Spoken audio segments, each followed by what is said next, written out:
Welcome to Journey Through the Gate, your paranormal portal podcast, as we delve into the many questions and wonders brought on by the supernatural experience. What's on the other side of the gate?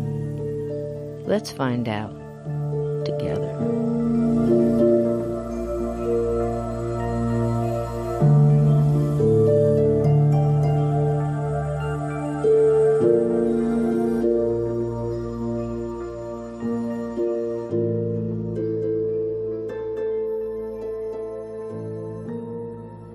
Welcome to this side of the gate, and tonight we've got a scary one for you. We are going to talk tonight to Steve Stockton about monsters. Yep, that's right. We're going to talk some monsters. Are you there tonight, Steve? Yeah, I'm here, Cisco. Thanks for having me. I'm excited about this one. Monsters, real or imagined, there's so many out there to choose from. So this may have to be an ongoing thing where we come back and revisit it time and time again. Absolutely, absolutely. I'm looking forward to myself. I've got myself all nice and scared in here tonight. I got the candles, I got the incense, I got the spooky music. So here we go. Let's talk monsters. What do you have first up for us, Steve? What's your favorite monster? In no particular order here, but one of my favorites that I like to read about and I've studied a lot about is Hat Man. I don't know how familiar you are with Hat Man, but he's almost, but not quite, a shadow person. He appears usually wearing a all black clothing with a black overcoat or even a black cape in some instances, and he has this big, wide-brimmed black hat.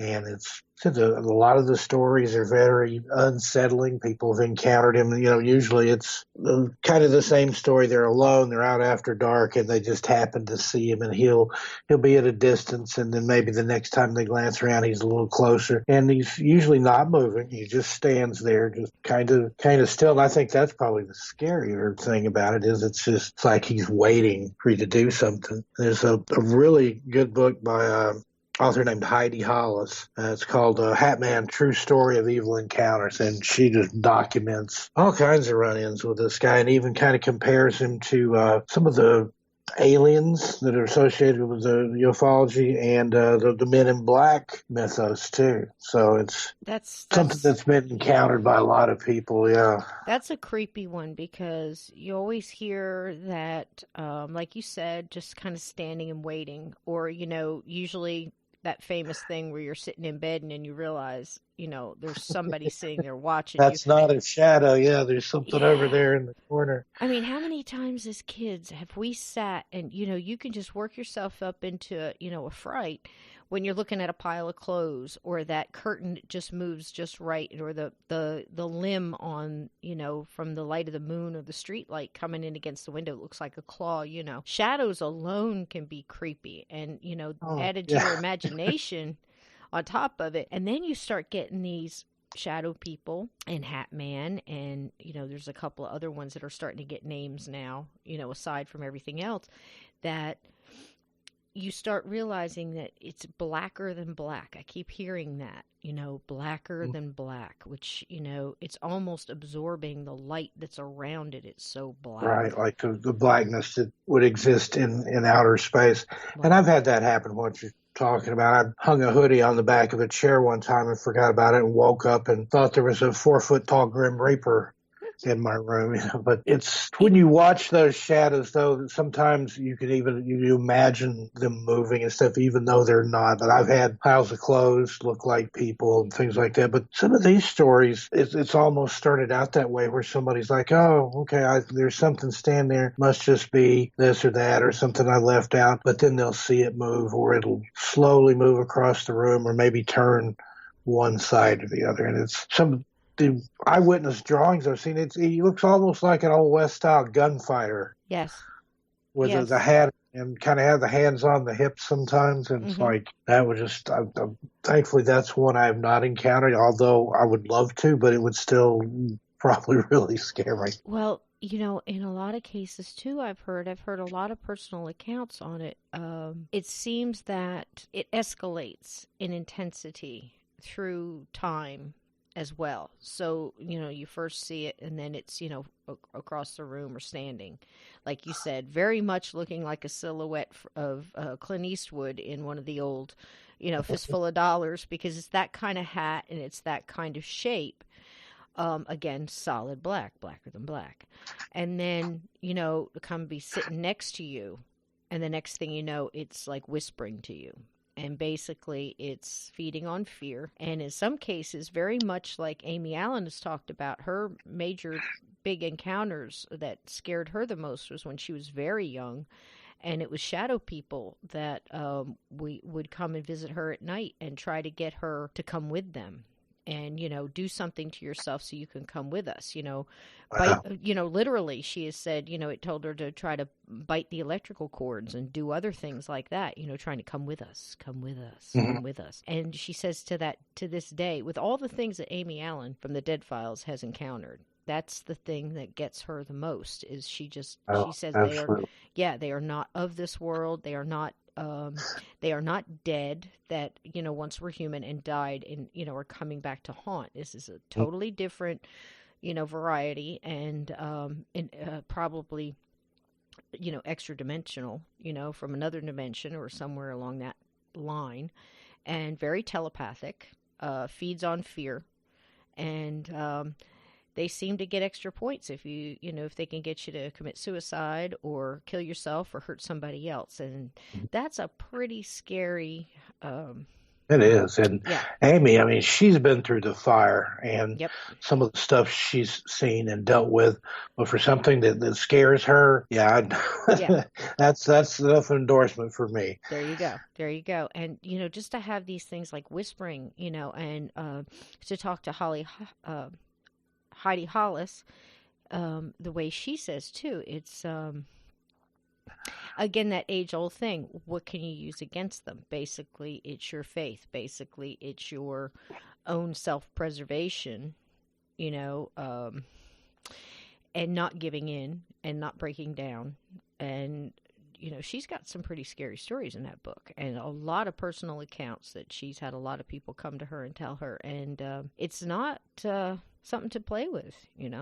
It's really, really scary. That is definitely a monster as far as I'm Yeah. concerned. And it seems to, and again, it may just be the age of information that we live in, but the sightings have become more common and more prevalent in certain, I want to say areas, because there are kind of shadows and types of it that appear in other cultures and other religions. And for example, in the Philippines, they have a lore about the capre, which is a man with a hat who smokes a cigar and lives in trees Mm.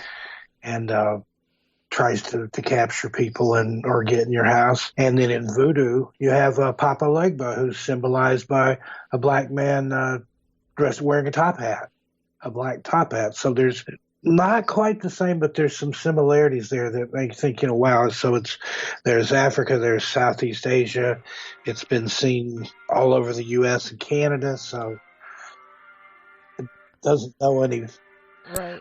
societal limitations. Yeah, there are no societal limitations to where he appears or who he appears to. Some people believe he's purely evil and either, if not a minion of the devil himself. For example, you go back to the blues musicians, Robert Johnson, who sold his soul to the devil at the crossroads. Was when the devil materialized, he was a man in a black suit with a black hat on that tuned his guitar for him. It's one of those things. It's like I said, there's types and shadows of it throughout various lore and history on a global level. It's amazing. It's amazing. And now that you're talking about this with the hats too, I remember a story from Jason Hawes from the original Ghost Hunters. And Mm-hmm. if you read their books between him and Grant Wilson, they wrote a couple of books before they really got the Ghost Hunter show going and all that, and told a lot of the reasons why they were getting into what they were doing and all that. And I believe we talked about that on another show. But to listen to him talk, the thing that really got him, just absolutely ate at him, was he had a huge map on the wall of a world map, and he would do pins in all of these accounts where the Hat Man was coming to visit children in homes. And he could not understand why someone in, Australia was seeing the same guy, and it was explaining and uh, just the same feelings, the same type of encounter, the same type of telepathic messages and things that were being put upon them. And at the same time, somebody in Boston, somebody over here in California, same type of things. And it was making him insane. He that's the word he used. He said it was driving me insane because he Hmm. could not figure out how in the world. So you've got to figure it's some kind of, I don't want to say omnipresent being because there could be more than one, you know, but that's pretty freaky. It's almost like a tulpa or something. The more that's fed into it, then the more it appears. And yeah, I think there probably are more than one, and that's a frightening thought of a whole legion of hat men, out doing their nefarious deeds. Yep. And something else that I've found in my research, a lot of people that have had encounters report that it was shortly after using a Ouija board. So now I'm one of those people. I don't think that the Ouija is inherently good or evil. I think it's what you bring to the table, and sometimes you get out of things what you put into them. But I don't have the data, whether they were up to something no good or trying to conjure up something. But I think that's interesting that it's almost like a portal that, you play with a Ouija board, the Hat Man shows up. Right. It's an opening up of, like you said, it's a way in, and that goes in so many different, whether you want to call it religions or spiritualities or just plain parapsychology science of it. When you welcome something in, even if you don't intend for that certain being or entity or, ghost, whatever, to come through, if you're sitting at a lower vibrational level, whether you're scared because you're sitting around with your friends and you don't want to say, I don't really want to do this, this is kind of freaking me out, just that alone draws that energy, or then you start adding real problems on depression, addiction, Mm-hmm. any kind of anything lower vibrational, and you might draw that. So that's possible. It really is possible. I'm in the same ilk you are with Ouija board. Yeah. I don't care if it's tarot cards or anything else. If you don't know what you're doing, you don't even know Leave what it you alone. need. Right. Yeah. But you don't even know if you did open up something because perhaps you're this person that's just bouncy like a Tigger.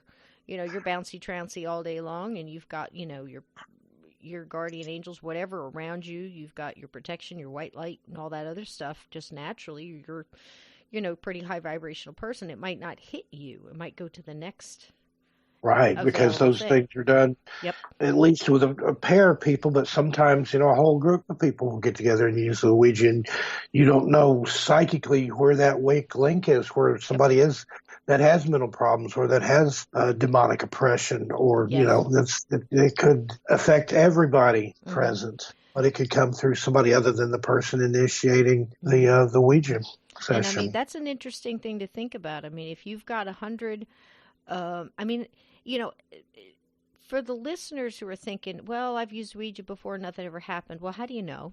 Number one. Number two, I mean, because like we've said on this show before, Hasn't you might have happened opened yet. it up and it's just dormant, or it's gone next door, or it got it got the maid or the babysitter, or the electrician that came in. You Or it's just, waiting in the closet for the circumstances to be just right. yeah, You you never just don't know. know, or it's just now building up and working at it because they got all the time in the world.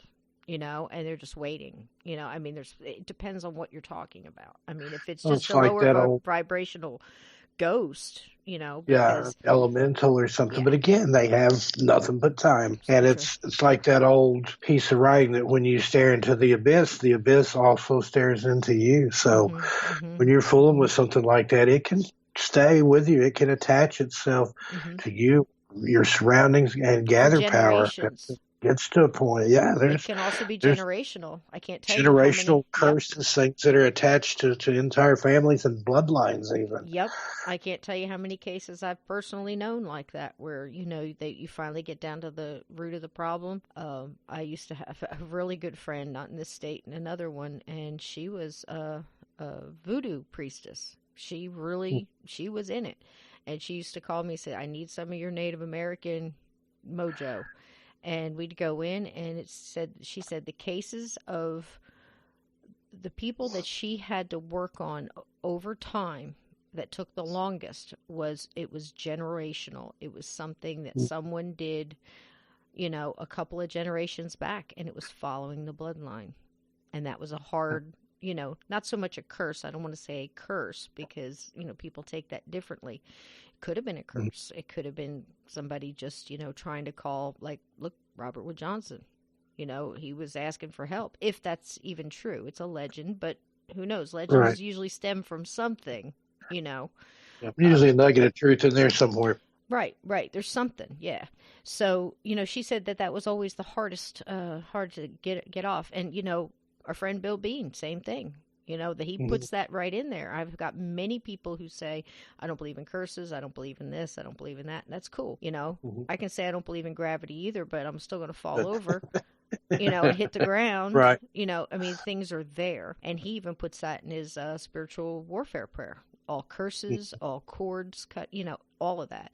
And So it's possible that that's an entryway for the Hat Man. Who knows? I mean, that's just creepy. And like you said, if it scares Amy Allen, psh, I don't want no part of it, yeah, and and, that's considered like you were monster. saying, it can be somebody that didn't even know what was going on. Maybe, somebody's upstairs asleep. Excuse me, there's people downstairs playing with a Ouija board. The person upstairs may be affected by it.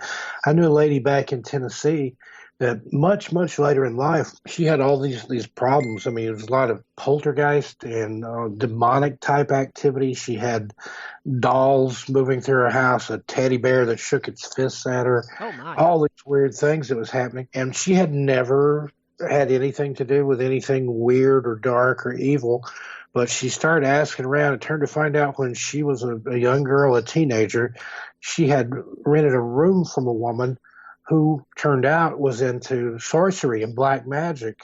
And she kept it hidden away. And the way she found out about it, she talked to another girl that had lived in the house with him at the time, and it's like, yeah, didn't Auntie so and so ever do anything for you? And she's like, do anything for me? What are you talking about? I'm like, oh yeah, she can cast spells and do this and do that. And that was what she thought had happened. That something just living in that household around that type of thing had attached itself to her Right. and followed her for decades.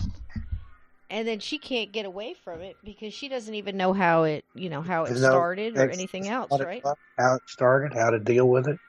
Yeah, frightening. And I was just going to say, and then that brings me back to one of my favorite stories. I know it's one of yours. Is Walter Gibson, the guy that wrote the Shadow Oh for yeah. radio and for the pulp books. He actually spent so much time in his apartment or house and emotion into his writing that he started seeing the character, the shadow in the shadow, black overcoat, black slouch hat pulled down over his eyes. And then other people began seeing it at his dinner parties and things. So was that something that he attracted to him? Was that a thought form that was created just from all this blood, sweat, and tears that he poured into his writing? Because he wrote a lot. He was a very, very prolific writer.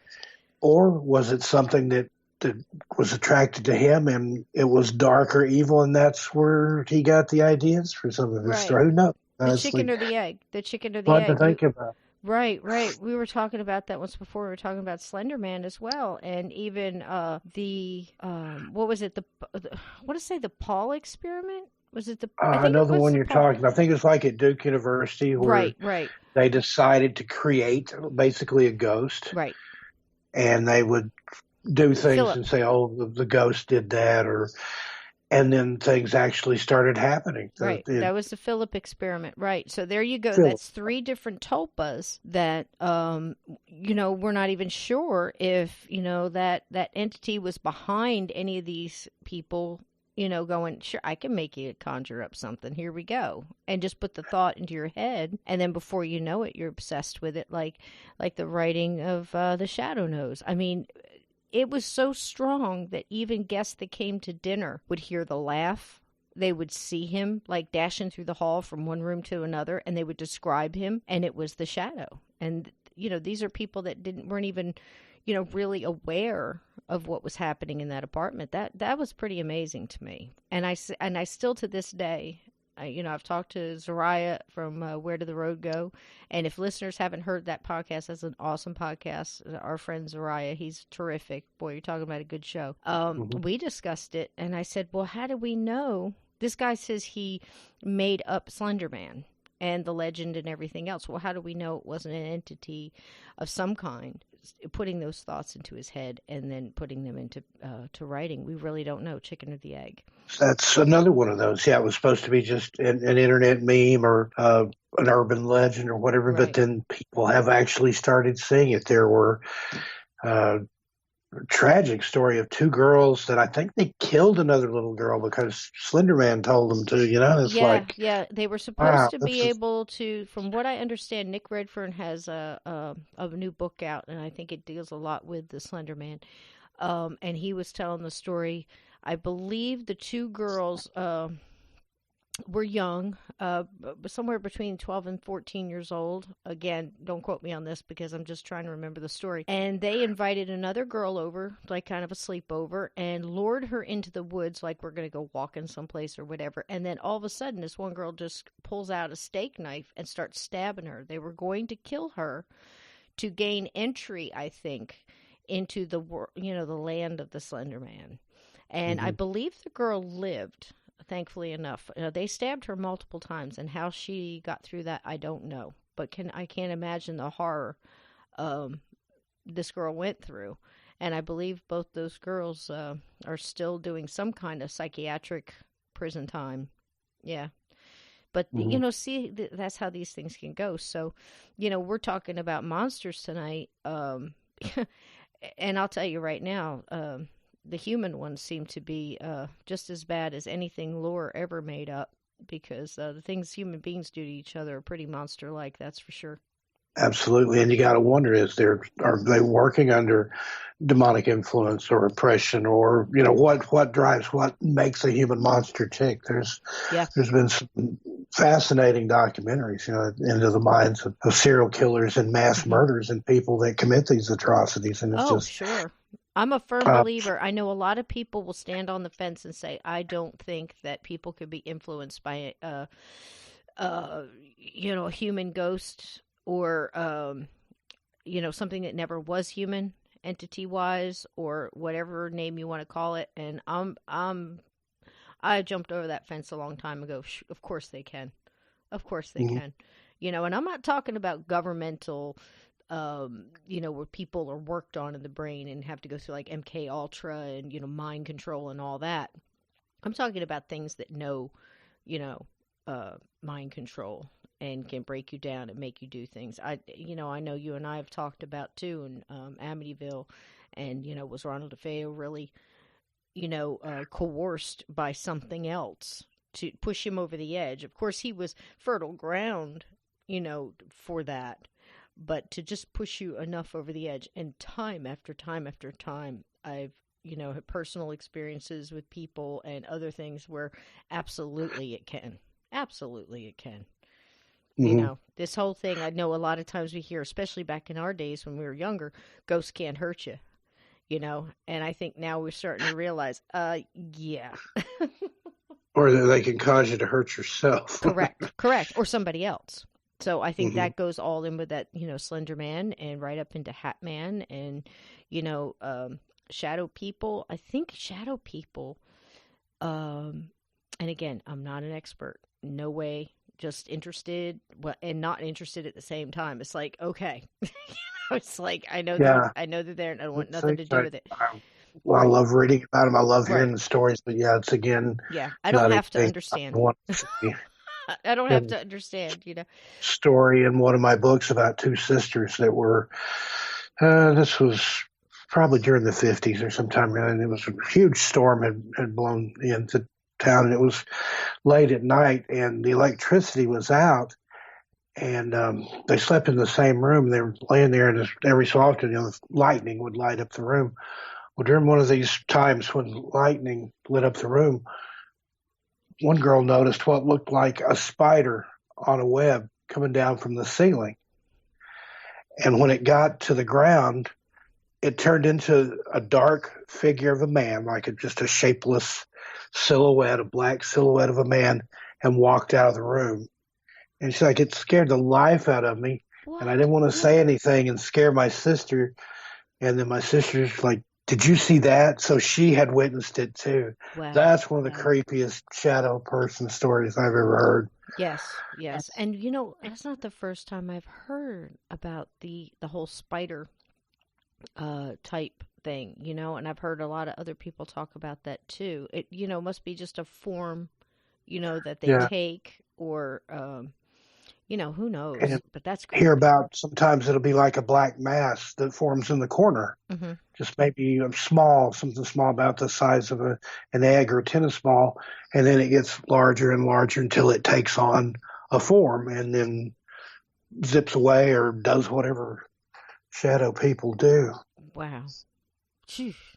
Well, I'm Yeah, sleeping. I'm sleeping with a light but on tonight. Thank you very much, Steve. read one As story per about usual. little girl was watching the crack of light under her bedroom door. Thought she saw something moving around out there, and then something black, like a black mist, comes under the door and then floats up and forms and a shape, and then I think it disappeared into her closet or something. So there's just, I mean, how do you explain that? And it's just, I know from my personal experience, I saw things when I was a kid that if I had told somebody, it would have been like, oh, you were just dreaming, or you didn't Right. see that, or what an imagination you have. But I know what I saw. Right. And just, I think one reason that kids, see, one thing they're more open to it, they haven't been yet taught not to believe in it Mhm. or not to doubt their own psychic abilities, if you will, or parapsychological abilities. But also, I think it's because kids are resilient. I mean, a kid can see something like that and it'll stay with them, but I don't think it would be as damaging to the psyche as if that had been, a 40-year-old woman that saw something like that. That could totally destroy you. Or a man, a 50-year-old man is, I Right. think the older you are, the more impact it would have on you. And I've met people like that, adults that have seen things, and they're usually in denial about it. Like, I don't believe in all that. But one time, this happened, but Right. I think it was just this or that. And they know what they saw. They're lying to themselves about it. Right. Right. Well, I definitely, the thing that gets me to, like I was starting to say about shadow people, it's people seem to be using shadow people in the term that shadow people are ghosts that are shadows. No. Shadow Yeah, I don't people think is a so. separate, no, shadow people are a total separate entity. It's not that shadow you see that walks down the hall that might be, Uncle Mike that passed in the house or something else. It might be a mist and it might even be a shadow. But the shadow people and Hat Man, I think, is that same Mhm. group there. It's just a different type of thing. These are extra, Different, yeah, whole different type yeah, of oh energy. yeah. You never hear a cheerful story No, no, about no, Hat Man or a no. shadow person helping someone. It's definitely It's moving in the dimensions. I think it's it's moving back and very forth. malevolent. It's Mhm. very evil, Mhm. and just has that aura about it, that presence about it. Mhm. And the only thing I know of that I've heard that's worked is, your own personal prayer. Holly Heides, I always say her name wrong. Heidi Hollis has even said, that's the only thing that worked for her was prayer and meaning it. She said there was times that she said things that it just didn't have that effect until she found something that worked for her from her heart. And she basically said, "Look, if you're not believing what you're saying, they know it. They're in your head, and Right. you might as well just throw a slipper at it. That was Yeah. exactly what she said. Yeah. And I totally believe that. And you and I have talked about that, about the black-eyed kids. And I know that's, that is not a shadow person, but I believe that they're probably interdimensional as well. I don't know. I'm on the fence on that one. I don't know because I don't know that much about them, but just from listening to about them, they seem to be telepathic. They seem Hmm. to have some kind of hypnotic, I don't know whether it's hypnotic verse or if they're using frequency or if it's some kind of, that's their superpower, if you want to say. Um, but they have some kind of mind control, that, and I think that's why they repeat things, is it food time yet? Or, this will only take a minute. Use the phone. Can we come in? Can we come in? And they just repeat it over and over Yeah. again. But there always seems to be, and I don't know if you've noticed this, there always seems to be like a loud bang. Remember when we were kids and they were just really starting to test out the jets, and they'd Hmm. come over and you'd The hear that sonic sonic boom, boom. shake the knickknacks off the shelf. Yeah. Yep, that you get that sonic boom, like something just broke the barrier, the sound barrier, basically. Well, why wouldn't that be the same in some cases if they came through a dimension? Again, I'm not a scientist, Exactly. because they I'm keep right there with you. hearing this. They keep hearing that boom, and then boom, and they're gone. So that tells me that there's some kind of they're going somewhere and they're coming from somewhere. And now they're starting to talk not just about the kids, which is creepy enough. The kids, even, the little ones all the way up, because it's, so children of the corn for me. That's just creepy. I'm sorry, I would never think about hitting a kid, but I'm telling you, I'd be searching. I'd be like a raccoon scrambling for the first hard thing I could get my hands on to start lumping somebody in the Oh. head with it. You wouldn't be able to help the reflex, but they seem to control that. And the only thing that seems to work with them too is joy. They can't stand around to be happy, you Hmm. know. And you and I have joked about it, where hear that knock on the door, and I'm like, "What? There's nobody there." So I just start singing some crazy, stupid tune because you try to get your vibration up fast. And I've spoken about my encounter with Mm-hmm. black-eyed kids back in the '90s. I talked about that with Heather Wade on the old Art Bell show. Mm-hmm. That is the most, I can only describe it as primal fear Mm-hmm. that I have ever felt. I was out of my mind with absolute fear. I couldn't even get my car door open. Luckily, it was a convertible. I left the top down and I just leapt into the car. But there was only one of them that talked, and she wasn't talking to me, but more as at me, like, he'll give us a ride. He has to give us a ride. He won't leave us out here. He'll give us a ride. He'll let us in the car. We can go for it. And it's 2 o'clock in the morning in a deserted business parking lot, and I'm not giving anybody a ride. I'm sorry, but I could not get in the car fast enough and tear out of there. But the unfounded part of the fear, I mean, like, even on the way home, I kept looking in my rearview mirror, expecting, to see him hanging off the back of the car or Or following, running running behind. behind Steve.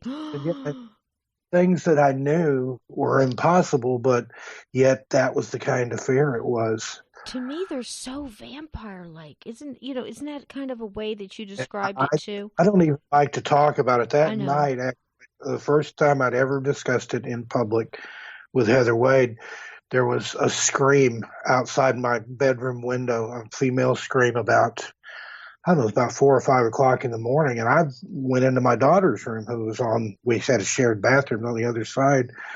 And I went in there like, "Are you okay?" And she's like, "Yeah, what?" And I'm like, "Didn't you hear that scream?" And she's like, "I told you not to talk about the black-eyed kids." And the first time you told me that story, I was we were up late at night on somebody's show and we were talking about it, and you got really in detail with it, and I remembered hearing in your voice that still to this day it sends chills down your spine. You were It scared. does. You were Just scared. thinking back, I mean, I've seen those events in my head over and over and over. It's like it's burned in there. Yeah. And I've had things that scared me. If you read my book, My Strange World, there was a thing in a ditch that scared the Yep. crap out of me when I was a kid. There was a guy with a horse head or something, the Beast of Swanson Road, that scared the life out of me. But neither, I'd take those any day Mm-hmm. over just these two little girls in a parking lot. It was just I feel you. I the do. energy that was coming off of them, yeah, it's indescribable Well, I at think best. that's it. I think that's it. Not to cut you off, but I think that's it. I think it's like you feel it before it gets there. It's almost that inherent fear, like every bit of radar in your body goes off.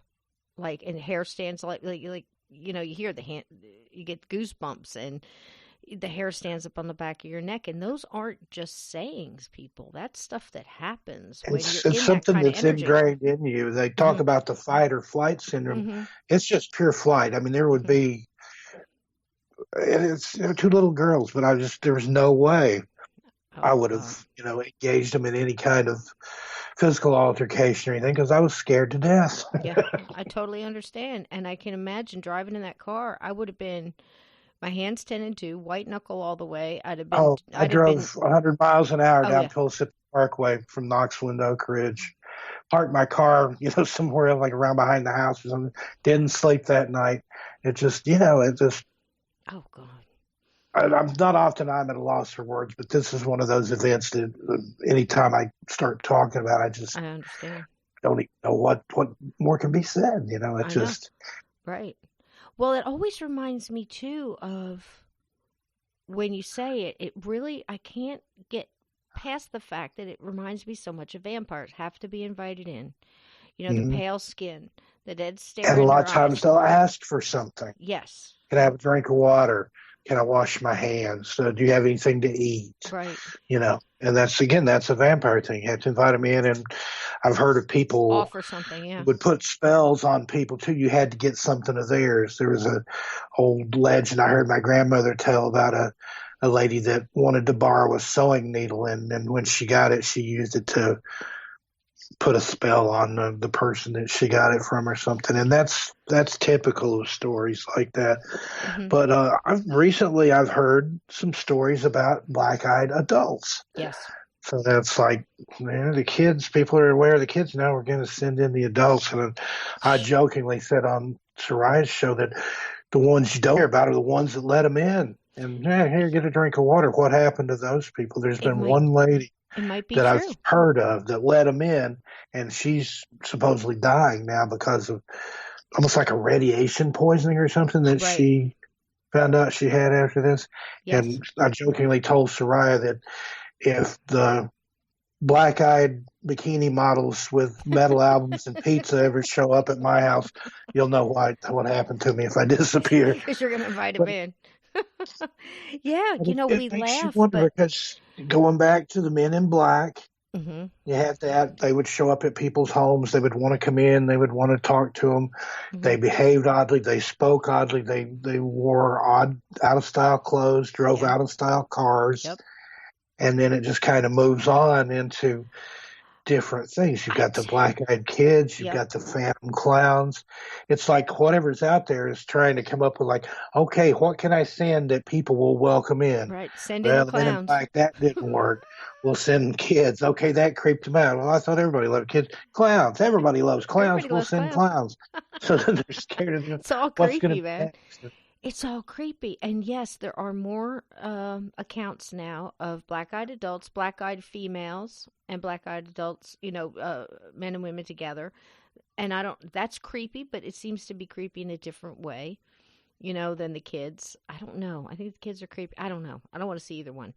But that's in Nick Redfern is going around telling a lot of the about, because that's in his book as well, and I really want to get a hold of it. Maybe read it. I don't know.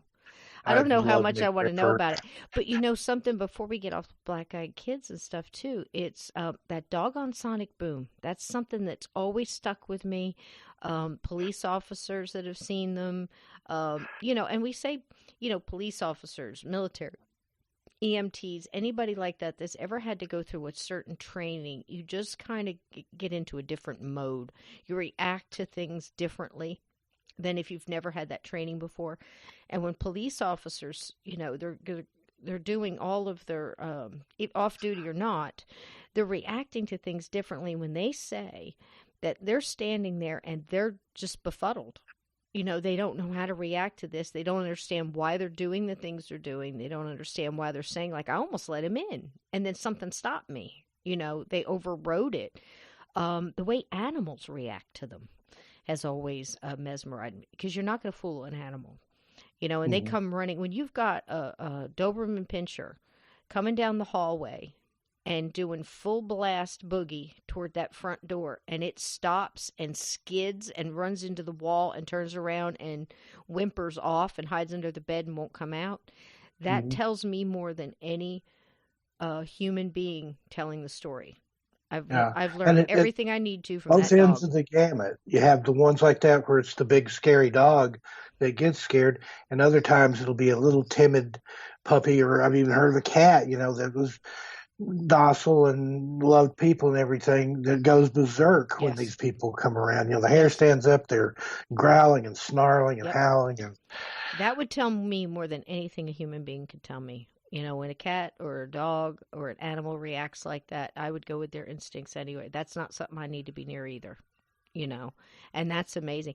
And I really think, I don't know why I think this, Steve, but I think that the black eyed kids and people, now their families of black eyed people, um, I think they're different than the men in black. I really do. I can't really explain that theory, and I don't have any proof, but I I feel the really, same way. yeah, It's I think just they're a different. gut feeling that Yeah, it's a gut feeling. They're they have a different. different They purpose and do. task, whatever they're tasked to, and I, by yeah, what or whom.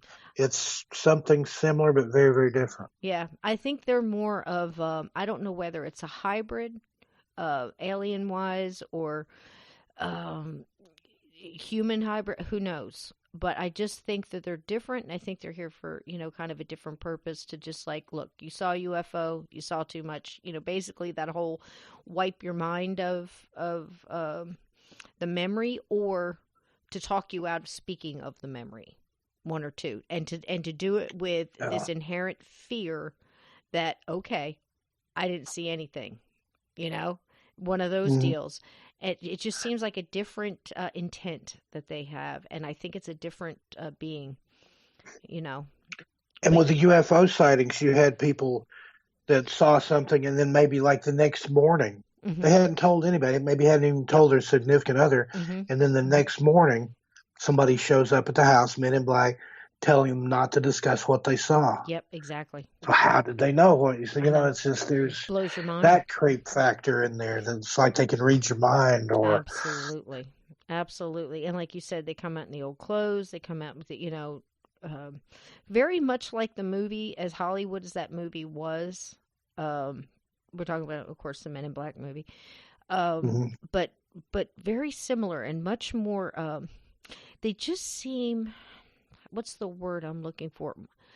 I want to say refined in their mannerisms, as well as being awkward at the same time. Does that make Yeah, sense? yeah. Refined yet awkward in how they act. And, of course the black eyed kids seem to be extremely awkward, but they don't seem as refined to me. Mhm. And their purpose seems different. And like you said, people that, the few, whether you're, talking about Nick Redfern, or you're talking about David Weatherly's accounts on, in his books, and the people that he's spoken to. He's got that one account where the mother goes into the convenience store and leaves, I believe, about 10-year-old boy sitting in the back seat. She's running in for milk and bread, whatever. Gosh knows we've all done it. You go into the 7-Eleven or the Krausers or the pump and go, whatever you call it. You run in to get something. Your car's right there. And she goes back, gets in the car, throws the bag in. She's already in the car, and turns around and talks to her son, and there's another kid sitting in there. And it's a Yeah. black-eyed kid sitting next to her kid, and not sitting on the other side, like Right against the up door, right next up to the next kid. to him. Wow. Freak me right out. She jumps out of the car. I guess she grabs the kid. She runs back into the store, and I guess the attendant there thought, what, we being robbed? I can imagine the commotion there. She's screaming, "There's somebody in my car." He goes running out there, which is unusual because most of the time they wouldn't come up from behind a counter. And this kid's gone. But Mhm. now the woman won't drive the car. She calls her husband. The husband, she explains, I guess, whatever went on between them, the conversation. She says, "I'm not getting back in this car." He comes, brings his car. She drives his car and her son home. He drives that car. Now, the boy comes up sick. The father who drove the car comes up sick, and they can't figure out what's wrong with the boy. It changes from the doctors thought, at first it was one disease or the flu or something else, and then it changed and it kept morphing. His symptoms Hmm. kept changing. And the father was Oh, extremely sick as well. So, what in the world? yeah, I just got to chill off that. That's some weird That's, black-eyed entity, getting in your car and like you said, filling your that one kid, woman's your done. family full of no telling what Oh kind my of gosh. germs or Yeah, but uh, is that their intent? We talk about intent. I don't know what just happened. be where they're from, something they give off that we're allergic to that makes us sick. Who knows? But Could be I don't anything. think they're up to any good. I really don't. I don't either, hun. I don't either. And we talk about, like we mentioned, the Hat Man. What is he after? Quite honestly, I think it's your soul. I think it's the fear that it causes. If it feeds them, it's energy. I totally believe the shadow people. That's kind of what they're up to too. And I don't know. I don't know if they're in league together or not. I don't know. I keep Uh, hearing that. I keep hearing that there's a leader, and then there's this, and there's that. What difference does it make? They're after your soul, people. So yeah. what? Well, as evidenced You by know. the people that have been able to get rid of them hmm through fervent prayer. Exactly. That tells you something right there. It surely does. If you believe in prayer and religion and things, if that banishes it, then that's what it is. So it must be That's in the rule book and I somewhere. know just in my personal experience, I've had sleep paralysis hmm lots, lots of times going back when I was a kid, and I found out that I would be like in a lucid dream where I would know that I was not awake, but yet I wasn't asleep. I couldn't move, but I was aware of my surroundings. And a lot of times it would feel a presence. I never saw anything, but I felt, like sometimes multiple entities in the room with me. And I eventually found that through praying in my dream or in my head, it would break that paralysis and I would wake up. Sometimes just something simple like the Lord's Prayer. hmm But like you said, you have to put some conviction in it because there were hmm times that it didn't work until I did it maybe three, four times. hmm hmm You know, And just I've it had makes you personal, wonder. yeah, man, I've had personal, I can't even tell you how many experiences with that. And I can tell you, um, in my family, I've known, just young children that have seen stuff, and basically, two words, just say in the name of Jesus, bam, it was stopped Hmm. because they believed so much. And then another one was doing, had a, can't remember what it was. It was another prayer, but I think it was like, something more of a Mormon based thing. I can't remember what it was, but it was the fact that they believed so much in what it was. It goes almost back to that first, the first It novel from Stephen King. That was all through that book of, how kids believe so much. I remember when the kid held up the atomizer because they were his mother was basically tricking him into thinking that he had asthma so she could have more control over him, basically. But he had some kind of belief in this atomizer that would work against this it monster, whatever it really was, Uh, and held it up, and it backed it off because he believed that there was magic, powers in yeah. this thing. And And that's a recurrent theme yeah, with King. Is in, yes, he was in Cujo. The little boy had the monster words that his dad had written for him on a piece of notebook paper that he kept with him all the time. that's right. And anytime something scary came after him, he'd take it out and and read these monster words. I don't remember what they were, Yep, and it would banish the monsters. Didn't yep, work with Cujo, but right. That's true. That is a recurring theme, and I think that there's something to be said for that. Whether I keep asking, where is this rule book? Because there's obviously things that can't be done. Even as much as I'm trying to learn now about aliens, and if aliens are really here, well, I'm way past that. I'm way past needing the government to give me any kind of disclosure. It's been disclosed for years and years and years and years. Um, as far as I'm concerned. I mean, I've seen too much. And mhm. plus, look up. Look up. To, Exactly, to exactly. think that we're the first of all, if we're the most intelligent life in the universe, we got The universe is something. hurting. Yeah, we're in trouble. And like in Contact, what a terrible waste of space. So it's a little arrogant to think we're the only ones. And again, I'm not afraid, because gosh knows if they wanted to hurt us, we'd have been vaporized a long time ago. So there's got to So be some kind of a,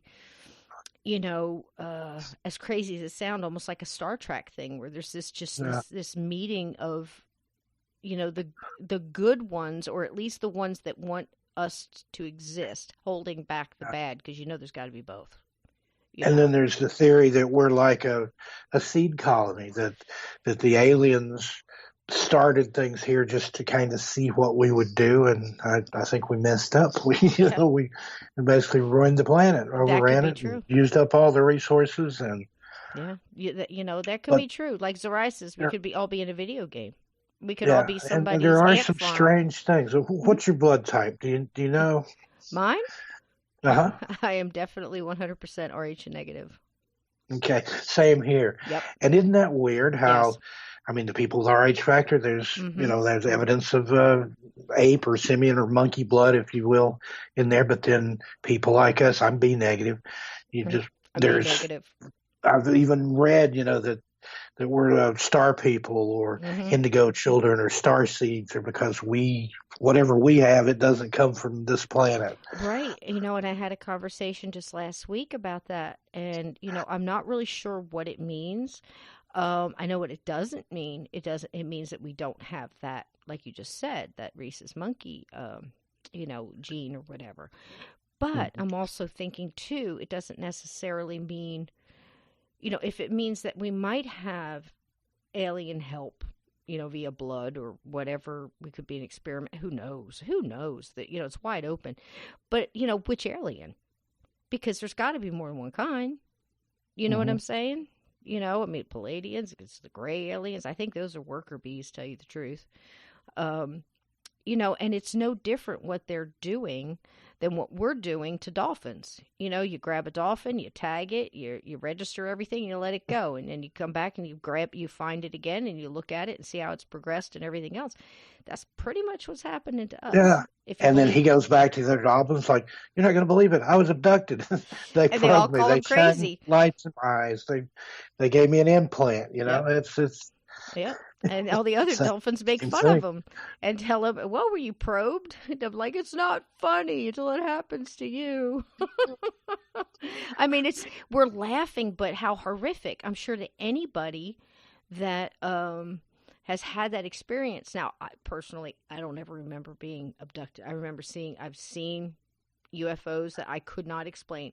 Do I think that they were UFOs? Do I think that it was something we had that we just had not known about? Because if you think the government is telling you everything that they have, think again. Trust me on Right. that.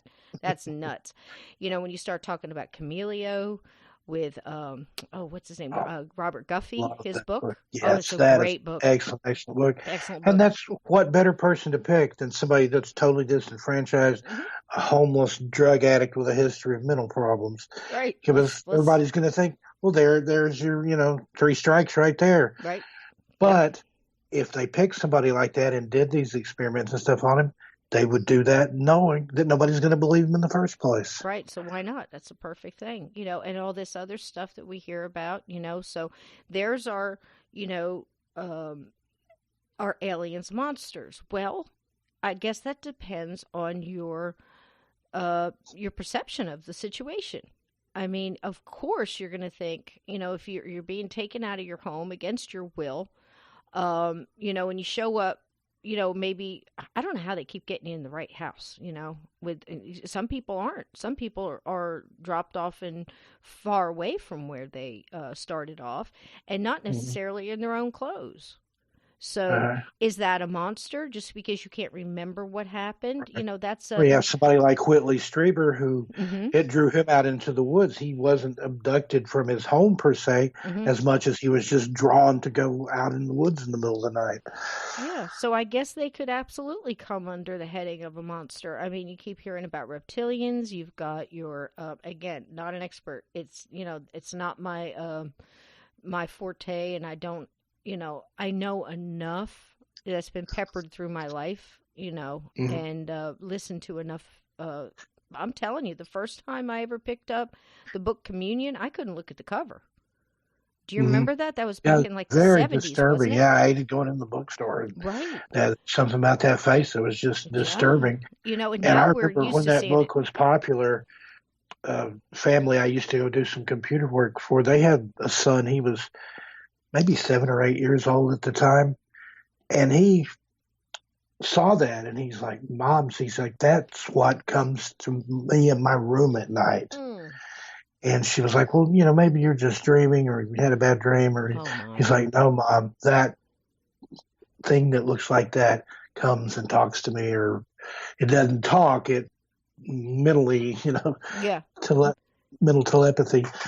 And he was just as serious as could be. He's grown now, probably in his 40s or something, but I would love to know whatever became of that or if he even remembers those memories. Wow. And I don't have any abduction memories that I really know of, but I do have a very, very early childhood memory where I think, in a hospital. I've got a big bright light shining in my eyes, and there's three doctors with masks standing over me, poking at me and peering at me.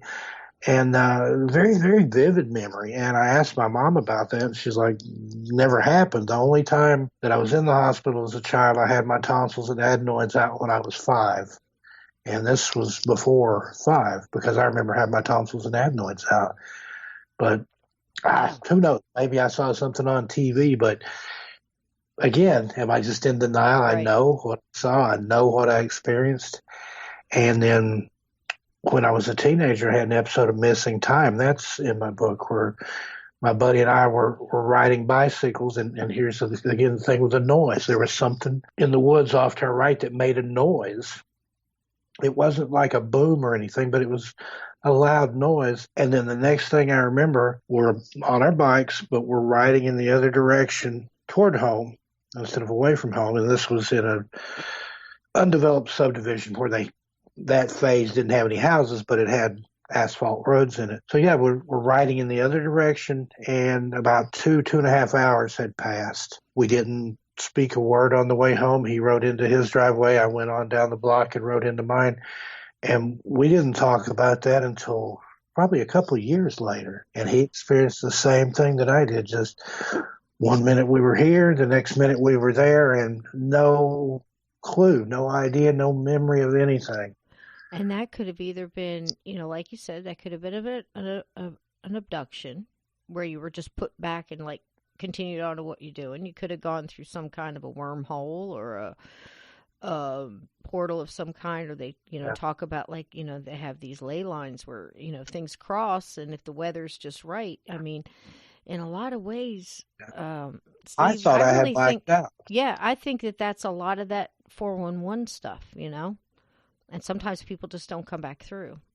They fall into something. I don't know. That's a whole nother. But for it to happen to both of us, because I've It's had amazing. similar stuff happen. Hmm. I knocked myself out skateboarding once, and when I came to, I didn't even remember leaving the house to go skateboarding, but it came back to me eventually. Hmm. And there was another time at the fair when I was a kid.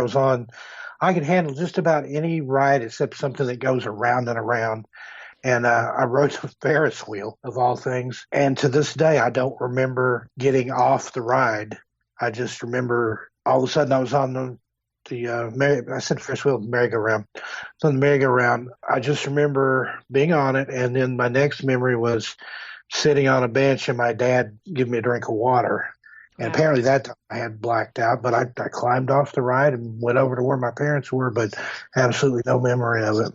Wow. But again, that was just a personal thing. That just happened to me. Now, every kid in there that it happened to, that might be something different. But But this that's happened how with I both of know. you at the same time riding bikes. That's pretty That's incredible. where I can differentiate between the two Right. because I had, like blackouts or whatever. But this, I was on a bicycle riding, Hmm. and here I am, I'm back, hey, we're back.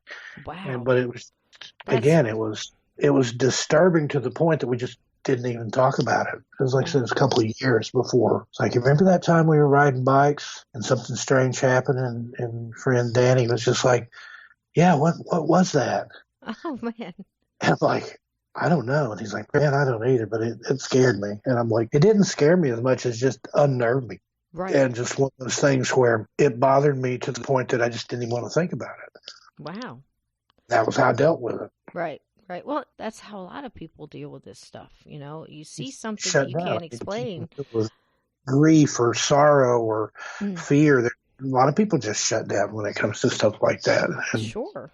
Sure. but that's a very Well, anything drastic that's got that reaction. kind of, whether it was a natural occurrence, like you just run up into something you shouldn't have run up into, or whether it was any kind of abduction thing or, something else. I mean, of course, having the abilities to do things to us that we don't understand is going to be, you're going to have fear of it. Of course, we fear anything we don't understand. And then you've got this monster lore. I mean, I'm right here. I was in the Pine Barrens today. I just rode Oh, through the wow. Pine Barrens, and I sent you a couple of clips. That was just coming out of the Pine Barrens. Of course, a lot of it is developed now, and you've got stores, you got your shopping malls and stuff like that. But there are parts of the Pine Barrens. Now, this we're talking about where um it's in the word. It's nothing but pines and it's extremely barren. you know. And the creepy part about it is people think it's all these tall pine trees that are, like huge redwoods or something. And it's not. These pine trees are growing, they're about 8 foot tall and they're just everywhere. And So it's like it's scrub pine, just yeah, enough. yeah. Wow. And it's like a I sandy picked, soil, of mm, course, with a lot of pine needles and stuff on it. But it's a real, if you dig down, it's very sandy. We're right here by the shore. And, I mean, it's just always, it just creeped me out. And then, of course, when they filmed all the Friday the 13th movies back here in like the late 70s when it started. mm, Of course, then it got its creepy nature. But it always had that creepy kind of connotation when you said the Pine Barrens, just because, the name right. sounds Right. creepy, Well, you've but then got yet that's the Jersey Devil. Jersey We Devil were stomping talking about grounds. the Jersey Devil earlier off the line. That's Yeah, yeah. the Pine Barrens. And I've got a story in my book from a guy that was in the Pine Barrens and found a whole pizza, just like sitting on the ground. Yes. He's like, it was fresh, It's like, I was remember. that bait? Was that some kind of weird entity thing? Like, I'll put this pizza out here, and when they stop to get a piece, I'll pounce on them. I know that sounds so funny, but man, But what he if? swears up and down, there was a pizza sitting out in the woods, nobody around, nothing, That they is were just. just so insane.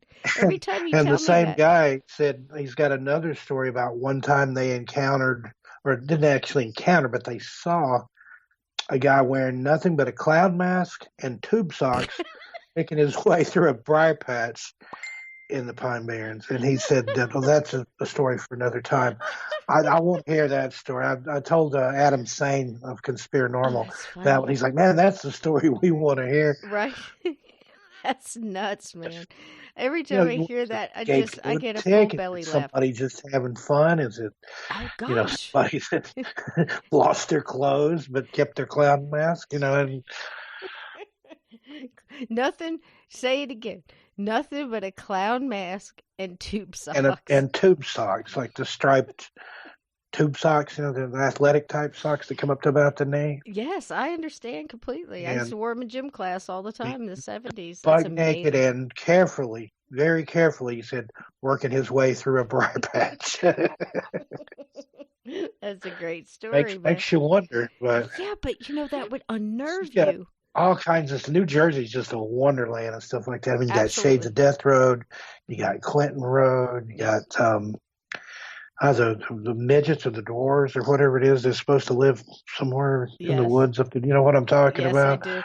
And when I was in high school, we had Albino Road, and of course, that was the one where if you drove through there at a certain time, all these albinos would come out and hit your car with bats and sticks and stuff. And I can remember all through high school, there would always be this group of kids who were like, "We're gonna go out to Albino Road. You want to come with us?" No. Why do I want to see that? And first of all, are they up there because there's a family of people who unfortunately are, different? because they have some Yeah, kind of suffer from genetic thing, albinism, and they and they're a little decide to go live in ticked. the woods because usually Yeah, albinos are portrayed in the movies and TV as evil. You know, the right. villain, it's the albino guy. Right, right. And they're just a little pissed off at having, kids in cars showing up and they don't want you in your driveway anymore. But, that'd be scary seeing that coming towards your car. No, I didn't want any bit of that. We went to Green Yeah, Light Cemetery and we saw the light, and there's definitely a green light that if you sit and you looked across this certain spot, there would around a certain time, it was never exactly on time, but it'd be around a certain time, there would be this green light and it would just appear and then just bounce around and float back and come back up again. And this was before everybody had, laser pointers, and it just didn't look anything like that. It looked more like the size of, let's see, if you were standing on one end of a football field and you looked about the 50-yard line and you were standing, on the end, and you looked about that distance, and then all of a sudden, just pitch dark, just, a little bit of moon, all of a sudden you'd see this baseball, tennis ball size mist of bright, bright green light start forming. And then it would just dip up and down like it was dancing and come hmm back and forth and go around and zip up closer and move away and go up and down and then bip, gone. It yeah. would do it 15, 20 minutes sometimes, and sometimes it would stay longer and sometimes shorter. But what is that? You know? Yeah. And don't you love the naysayers like, oh, it was a train, it was a Nope, reflection of nope, car headlights. And nope. I've been over to see the Brown Mountain Lights in North Carolina. There's nowhere to put a train or a car. Yeah. It's on the side of a mountain. And there was I nothing to thought the same thing. reflect. I see the light. It Yeah. looks like somebody with a fluorescent lantern running around in the woods. But then you go and look at it during the day, like I did the next day. It's a sheer cliff face with some trees growing up out of it. Mm-hmm. There's no way, and just the distance, no human could run through there if it was that fast, even if it was on level ground. Yeah. Well, I think that's why it bothers people so much when you get in the deep parts of the Pine Barrens. Everybody has seen, movies where you have cabin or you've been out in the woods and there's all these, it's a lot of space in between, and you've got openings and all this other. It's in the thickness of the Pine Barrens. It's very thick, and it is very ominous. And you know, do I believe in the Jersey Devil? Gosh, it's been a legend. It's been around forever. No, but if I was broke down in my car and I had to walk, in the Pine Barrens down that down one of those country roads like that, I would absolutely believe in the Jersey Devil at that point in time. Every crack, every break, or every. I mean, I think that's a lot of times it's our imagination as well. But where do these legends come from? I was telling the story tonight because we were going to do this and we were talking all about the Jersey Devil. And you think, well, wouldn't it be dead by now if the legend was true? At least there was some kind of truth. Say the legend is that the mother had a child that she didn't like and didn't want because she already had so many children and she cursed the whole time she had it and she didn't want it and blah, blah, blah. And then when she had it, basically the midwife said that she screamed because it was like a Rosemary's baby. It had hmm wings and hooves and all this other stuff. And And basically, did it like run across the floor and go up the chimney or something like exactly, that? and flew off. And I'm like, what? And then apparently it lived out in the wild by itself for, whatever it was. And then grew up and started, its revenge on everybody that was around because of the way it was treated. I don't know. And But then I've heard that now it has like a horse's head and yep, bat wings and goat horns yep. and cow hooves or something like that. It's very messed up sounding. But, Well, maybe you if it found had, something to breed with, and there's a whole family of well, I half didn't. Jersey Devils out there Oh, propagating in the wild. Steve. Good Lord, see? This afternoon I was fine thinking there's no way anything could survive that long and it's probably dead by now. I didn't think about it breeding. Thanks a lot, man. I got to live here. It found a goat woman or a goat Oh, man or whatever in jeez. there. But that's how legends are. You have one that this one creeps me out so bad, and it's an older legend. It's very Victorianish, isn't it? Around the time Spring Heel Jack.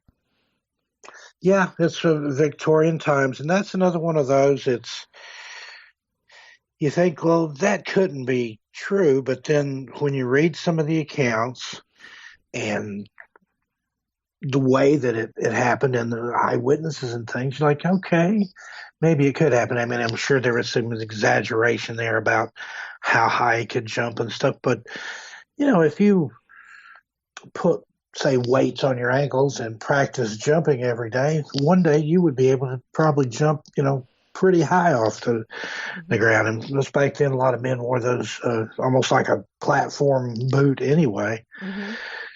But yeah, he had red glowing eyes, clawed hands. Again, wore black, had a cloak, and didn't have a hat, but he had like a tight fitting helmet. What? Um, A yeah, almost tight-fitting like a helmet. Wow. yeah. On some of the pictures of me, he almost looks like Batman Hmm. without the mask. Although I think some people did say that he had goggles and stuff, but he had red glowing eyes, had some kind of light on his chest that he could flash, and it would make people nauseous and dizzy and whatnot. And whenever cornered, he would jump up on the a carriage and then onto the roof of a house and just bound away. And there was one lady that got a really good look at him. She had a knock at the door when all this was going on, and she was hesitant to open the door.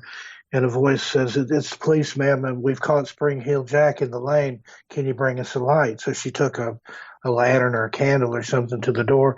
And when she opened the door, it's Spring Heel Jack. And he flashed this thing in her face and made her sick. And then maniacally laughing, bounded away into the night. Wow. There's been all kinds of speculation from just mass hypnosis and wild people making up wild stories to even that it was a lesser member of the royal family that was quite a superb athlete and just liked to cause trouble. Wow. And all the way to some sort of entity from another dimension. So Wow. Those wacky royals, right? well, I think Jack the Ripper may have been part of the royal Exactly. family too. That Exactly. had contracted like syphilis from a prostitute, so that was Hmm. how he was seeking his revenge. It's going crazy. Didn't Yeah. mean to get off on Jack the Ripper there, but that's another interesting case that has Hmm. some just almost paranormal ties and some Masonic ties too. But we'll get into that at another time. Right, right. Yeah. And, all the different people that it could have been and the fact that it's not really ever been solved. And then you add all this stuff lately with the H.H. Holmes connection, where they basically said, I think they came to the conclusion that they didn't prove that H.H. Holmes was Jack the Ripper. I think it was getting very close. They were kind of leading you to the thought of that, but I still don't think it's solved. I mean, we just had Simon Entwistle on telling the Jack the Ripper, and he lives there, and he does tours for it all the time, and he had a amazing, I forget which, I think that was maybe episode 5 or 6, but if the listeners hadn't heard that one, you need to go find that on Journey Through the Gate, because he was amazing. He told a lot about the Pendle Witches, and a long one on Jack the Ripper, and a whole different side of that I thought was very interesting. And what kind of what they were going through at the time between Scotland Yard and all that, and it's quite amazing. Yeah. And again, we've had, we talk about human monsters. We've had so many serial killers out there that have done so much more. But I think the intrigue and the time and the fact that he was able to do stuff so quickly, right, almost right in front of people, and get away with it was just, and get away, very much like you said, Spring Hill Jack, as crazy as that sounds, it doesn't sound as scary as like say Hat Man, or even getting abducted by aliens. But if you opened your door and you had a guy standing there In a with, cape and a hat or a and tight cap, flashing a yeah, light in his face. that's And nuts, man. there were other. I mean, it was started out just kind of in a small area, and then it spread basically throughout different parts of England, and Right, and all at the same time. So that begs, like we were talking about earlier, is it just one, or is right, there a bunch of them? right. He was seen sometimes simultaneously, almost in different places. There's one instance where there was a soldier on guard, and he sees this guy come bounding up the road, and he yells at him, "You'll stop, holler, I'll shoot," or whatever. Guy doesn't pay him any mind. He shoots the thing, basically at point blank range. Spring Hills Jack slaps him several times in the face, and then bounds off over the wall and gone. So that's What? so That's it's an intelligent entity. There were people that tried to say it was a bear. oh, One that's nuts. farmer saw what he thought was a bear in his garden, and he shot at it. It climbed up on the wall and supposedly ran along the top of a wall on all fours and then jumped off. And they call that the Russian bear. It was supposedly a trained bear from Russia that had escaped and was out doing all this. But uh, Yeah. Swamp I've seen gas. a lot of bears. I don't know if Yeah. I've ever seen a Russian bear or not, but it might have had claws, but not metallic, and it didn't have a cape or a tight fitting cap. So That's just nuts. It's like, the reasoning they throw out swamp gas or weather balloon to cover up UFO sightings and stuff like that. People just don't want to believe that anything supernatural or paranormal exists because it's so hard to understand and they fear it. And I get that. That's, a natural reaction. I don't want to see it either. You and I have both seen things in our childhood and later on in life that just absolutely don't make sense. To see, a thing that jumped out in front of the car when I was a kid, and actually right before the car hits, its face morphed. I want to say 5 or 6 times, but I think I'm underestimating that. I think it was more, because it just kept changing, changing, changing. And you saw the same type thing when, what do you call the beast of, the beast of Swanson Lane, yeah, yeah, yeah, same thing. it looked like a man with a horse's head, but instead of the eyes being on the side of the head, they were in front, like Hmm. close to each other and Hmm. huge, like the size of tennis balls. And then the thing grinned. I mean, like this big skeletal rictus grin, like with these giant horse teeth. Hmm. And I just remember we both saw it about the same time, my friend and I, and we ran screaming back up the driveway. And his parents lived way out. The driveway was like a mile long. So we ran for like half a mile screaming. His parents heard us coming. And his dad actually went back down there with a shotgun and came back, and I don't know, he had kind of a weird air about him. He said he didn't see anything, but told us not to play down there anymore. Hmm. And just a week or so later, the shack where we saw the thing pop up in the window, he took the tractor down there and tore it down, bulldozed it down. He saw something. He saw something. You know what I mean? He just didn't want to. I mean, almost everything in your body says, he's the way he came back and the way he went, tore down the shack and told you not to go there. He must have seen Yeah. something that he couldn't wrap his head around that scared him as well. Hmm. Or it's a good chance that happened because most dads, especially back in those days, would have said, quit your nonsense. I don't have time for this. You Yeah. know, And his dad was a real no nonsense kind of right? guy too. If Yeah, that's He's incredible. those iron fist kind of dads, and he was just like, "Did you see it? Did you see it? Did you shoot it? Did you kill it?" And he's just like, "Nah." It's just like, you boys don't be playing around there anymore. Just very quiet, very calm, Hmm. But he had a far off look in his eyes. I mean, I've seen the guy really, really mad, but this time he was just kind of. I think he saw something and was just like we said, Yeah. I'm an adult, I'm a big scary guy. Uh huh. I'm in denial because I don't believe in monsters. Yeah, it's absolutely true. And it was the same way with my mom. She saw the same thing I did, and she's trying to maneuver a car at the Yeah. same time. That And almost that one sounds like was, a she just skinwalker or could, a shapeshifter or could have something. been, could have been, because it just seemed to me, I know it sounds so weird, but it seems to me at the time we were coming up on it because I could see so much being in Dismal Swamp. I could just see it for so long. We were the only ones on that road at the time. And when it turned and looked at us, I mean, oh gosh, I just feel nauseous thinking about it. And I've seen some stuff. But Hmm. just the memory, kind of like you with the black eyed kids, it's that kind of thing where you just got this this feeling just envelops you, and you're Yeah. looking at, you're not taking your eyes off of it. You don't want to see it, but you can't take your eyes off of it. And as we got closer and closer, darned if that face did. The body didn't change. The face Hmm. did. And I swear at one point in time it almost looked human. So, it went from a goat pig thing to nasty, I don't even know what. Like, it was like almost at one point in time, it was like the mouth, like where the mouth would be, was like wound up on its head somewhere. I mean, it was just so Wow. fast, almost like it was melting and then reappearing and melting and reappearing. But I almost think that maybe it was panicked and trying to shape shift into something instead of just running. That you couldn't squash. Yeah. I don't understand why it would do that, but apparently it got whatever, button it needed to push. It was gone when we hit it because we never hit it, And then there's my mom. When you go to, you think you hit something, you slam on your brake, right? Hmm. And then she's just sitting there. And when you're a kid, you watch the adult, you watch their body language. You're like, okay, do I need to panic here? What am I doing? Is she going to run? I'm going to run. What are we going to do? And just the way she did it. And she's like, I'm not saying anything.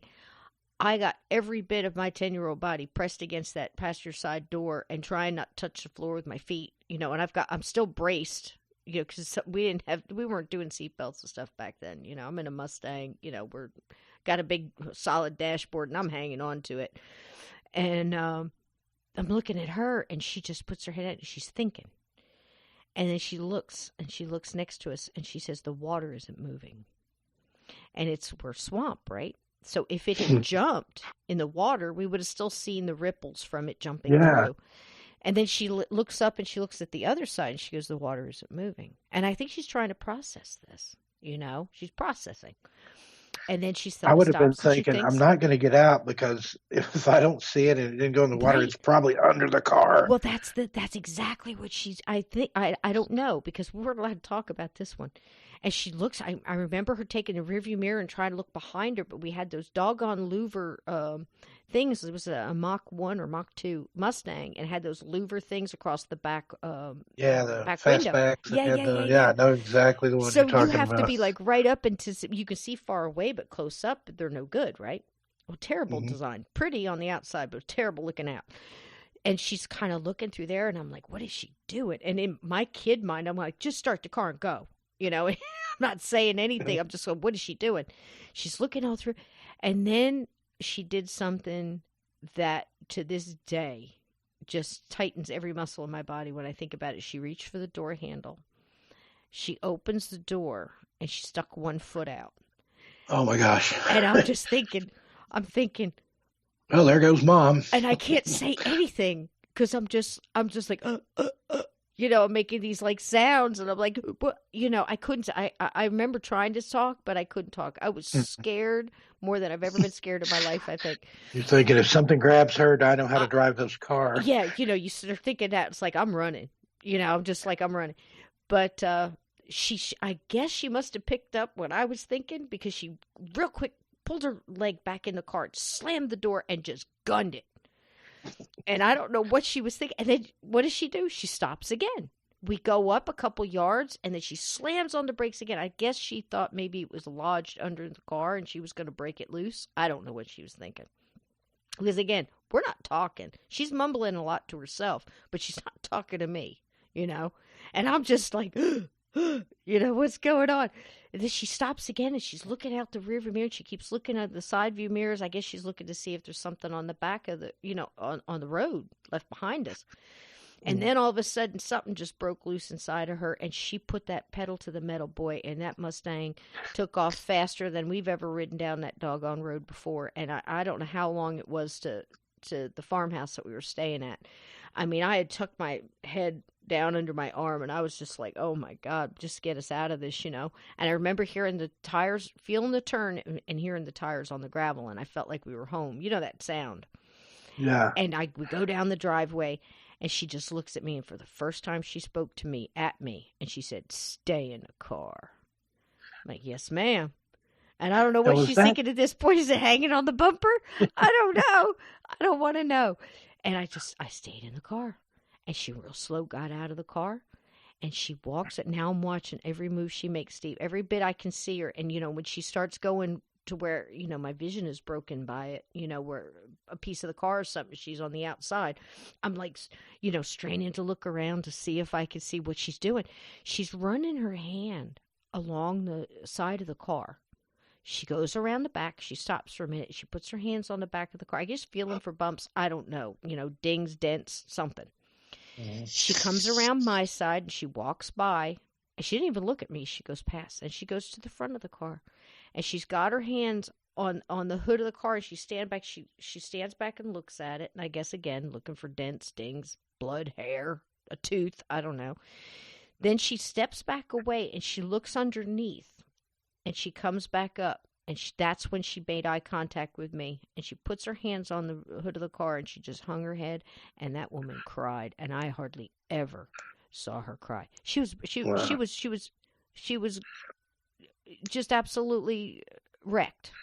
You know what I mean?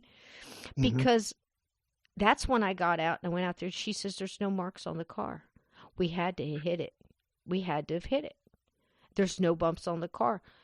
And she's just repeating this stuff, and she looks at me, she goes, "I don't want to talk about this again." I'm like, "Yes, ma'am." And that was it. And I said, "Mom, I saw it too." And that was it. And we didn't get into, afterwards, bringing that, "Hey, remember that time that pig thing almost got you?" Didn't bring it up, but I saw that. Now, was that in Alabama? That was in Deep Creek, Virginia. And it was on a long road. Went through the Dismal Swamp. And at that time, that was mid-70s, about 75. In fact, exactly 75.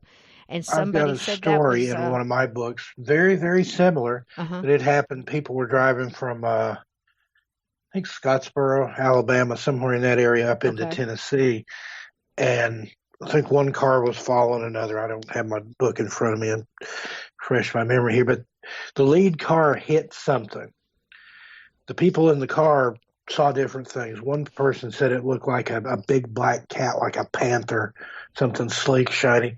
Another person said it looked like a man in a wetsuit crawling on all fours across the road. So there was some disagreement as to what they even saw in the headlights before they ran it over. And they hit whatever it was. And I think they just kept going till they got to their destination.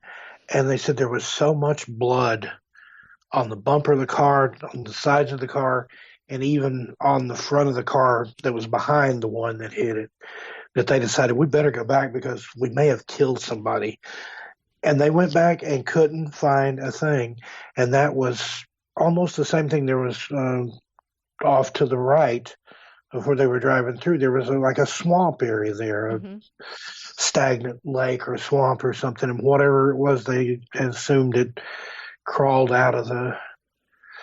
But when they went back, they found the bloody spot on the road, but there was nothing there, and they, kind of nervously waited a few days and check the papers and stuff to see if anybody had gotten run over, but never a word or anything about it. But it shook them all up.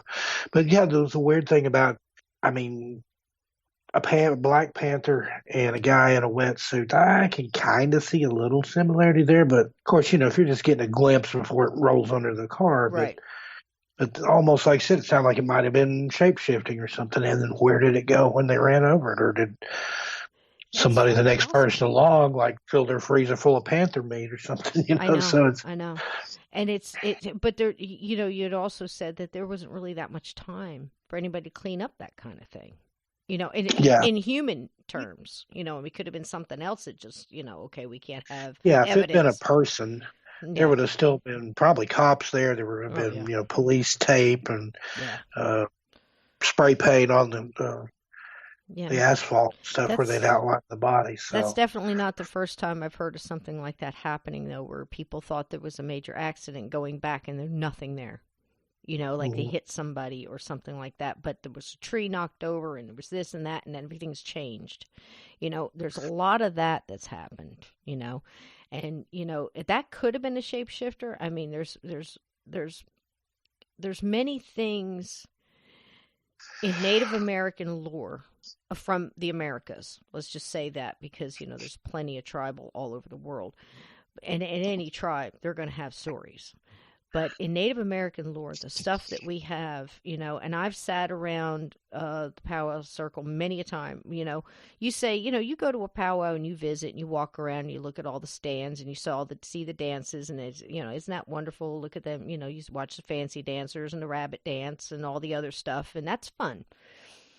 After everybody goes home, and it's just the natives there. That's when the That's fun when stuff starts. gets real, huh? That's when it gets real.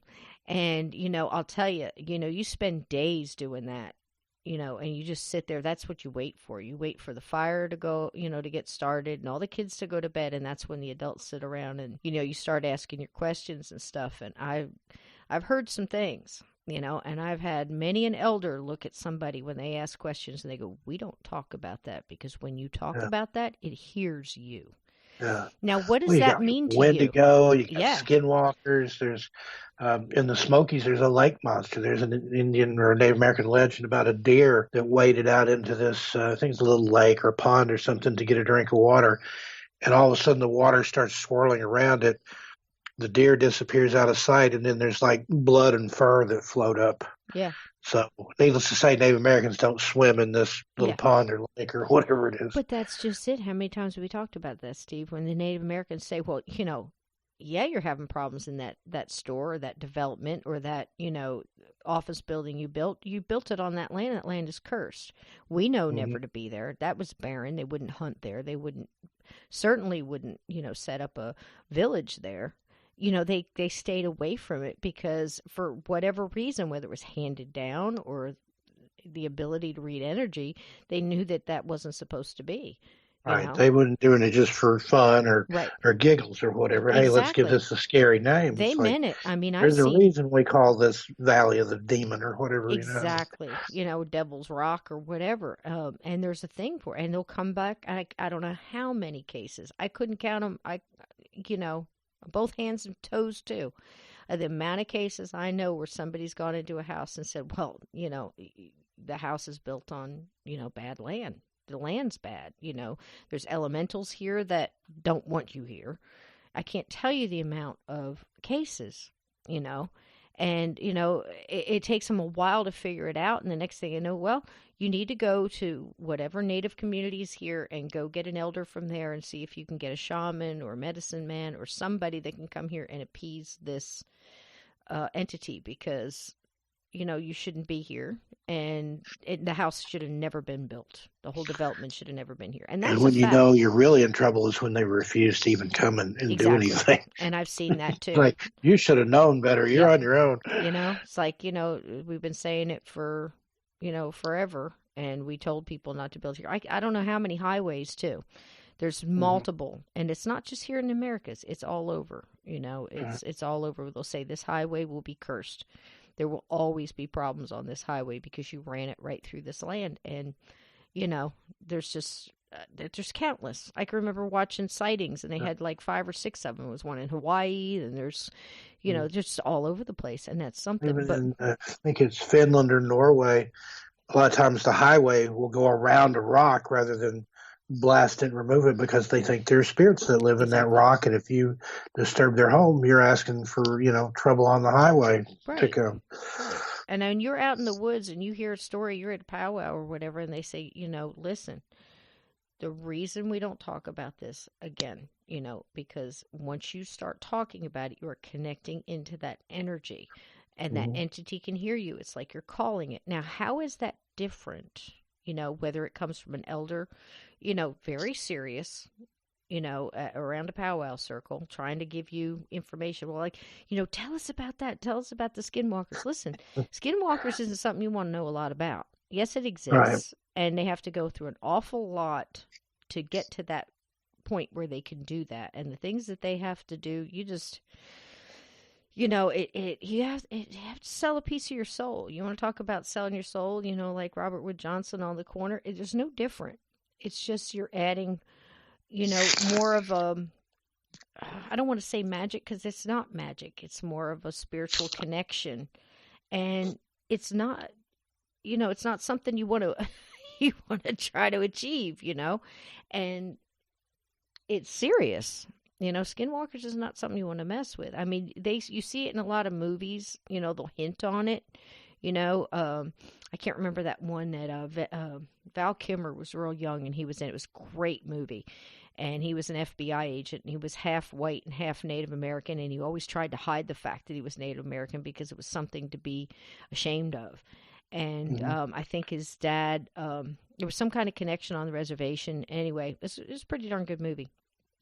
And he goes to the reservation, he starts learning about all this stuff, and he's trying to chase this one guy. Well, the guy's a skinwalker, and he can change, his appearance, so he could never catch, this guy. And, that was, it was a light touch on a very scary and serious thing, because it's not real scary to see a guy in the room one minute and it's a dog the next. It's a happy little dog that just takes off and runs. That's not a skinwalker. Um, That's not a skinwalker. Thunderheart. That's the name of it. Just came to me. What is it? Thunder. Thunderheart. Yes, that was so good. It was really good. It touched on a I lot of love that things. movie. Yeah, it was a really good movie. But, that's not Skinwalker. Skinwalker is something totally different. It's very close to the Wendigo. Wendigo is another thing. And that's very scary. And it's, they come to devour humans. And, Mhm. the legend, of course, whatever you devour, you become. So, that's why they're doing it. It's, and in a lot of ways, I kind of lean towards that when I think about the Black Eyed Kids, because first of all, you have a lot with them. I mean, anybody you talk to that's had any kind of, even Nick Redfern, he's had plenty of appearances and things pop up and different things just by constantly being in it, So maybe that's just some kind of an energy connection. You're connecting into that frequency. Why they said you can't talk about it. So you got your Wendigos, you got horrible. You got your Skinwalkers, also horrible. Native, you got Pugwudgies, and you had a bunch the other day. You were telling me, were you telling me about midgets with arrows or something chasing people? Yeah, that's in Yakult, Washington, not too far above Vancouver. And that name actually means, I think it's like Cursed Valley of the Demon or something like that. And there was a girl talking that had grown up there, talked about when she was a kid on her way home from school, she would be chased by these tiny little Native Americans. She said about 2 feet tall that had bows and arrows, and they were shooting at her. She'd cut through a field between school and home, and would get chased. Wow. But that whole place is strange, and I felt that the minute I went into that town the first time. Didn't know anything about it. I just thought there's something not right here, and I didn't have a cell signal. And when I got to where I could, I Googled it and saw the name, and then started seeing all these things that happened there. They have a phantom light. They have a phantom train. They've had unexplained fires. There's houses with ghosts and poltergeists.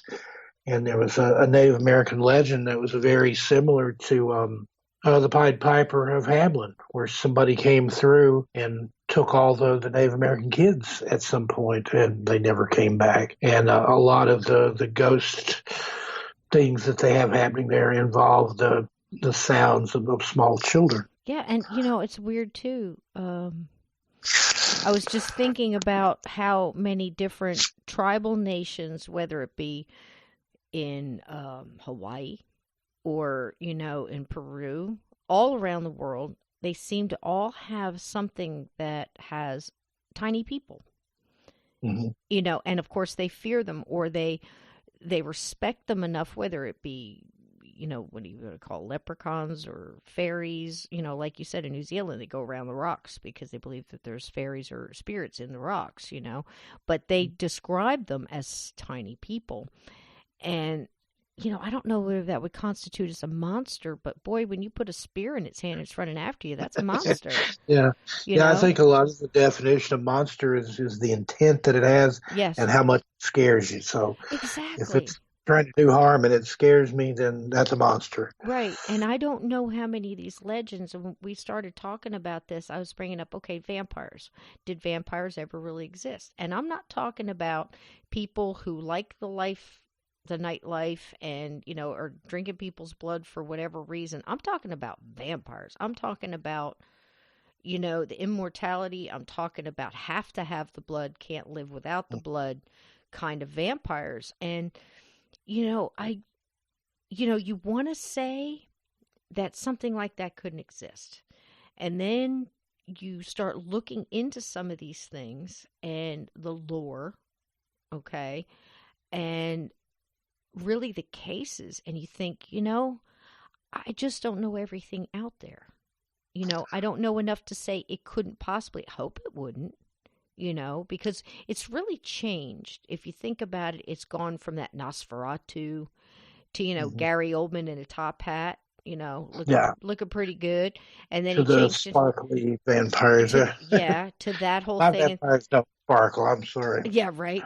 And then they've got that whole thing, but golly, there's been some pretty frightening vampires out there. I can remember that one Night Walkers or something. I can't remember. Look at even Dust Till Dawn. That one was creepy. Yeah. And of course we're talking movies and stories, even, Stephen King's Salem's Lot. And a lesser known one that's in one of his novellas is a short story about like kind of a takeoff of that. And one of the best ones I've ever heard, especially on audiobook, just the way they do it with all the main accents and stuff. It's just frightening, And it starts off in a bar.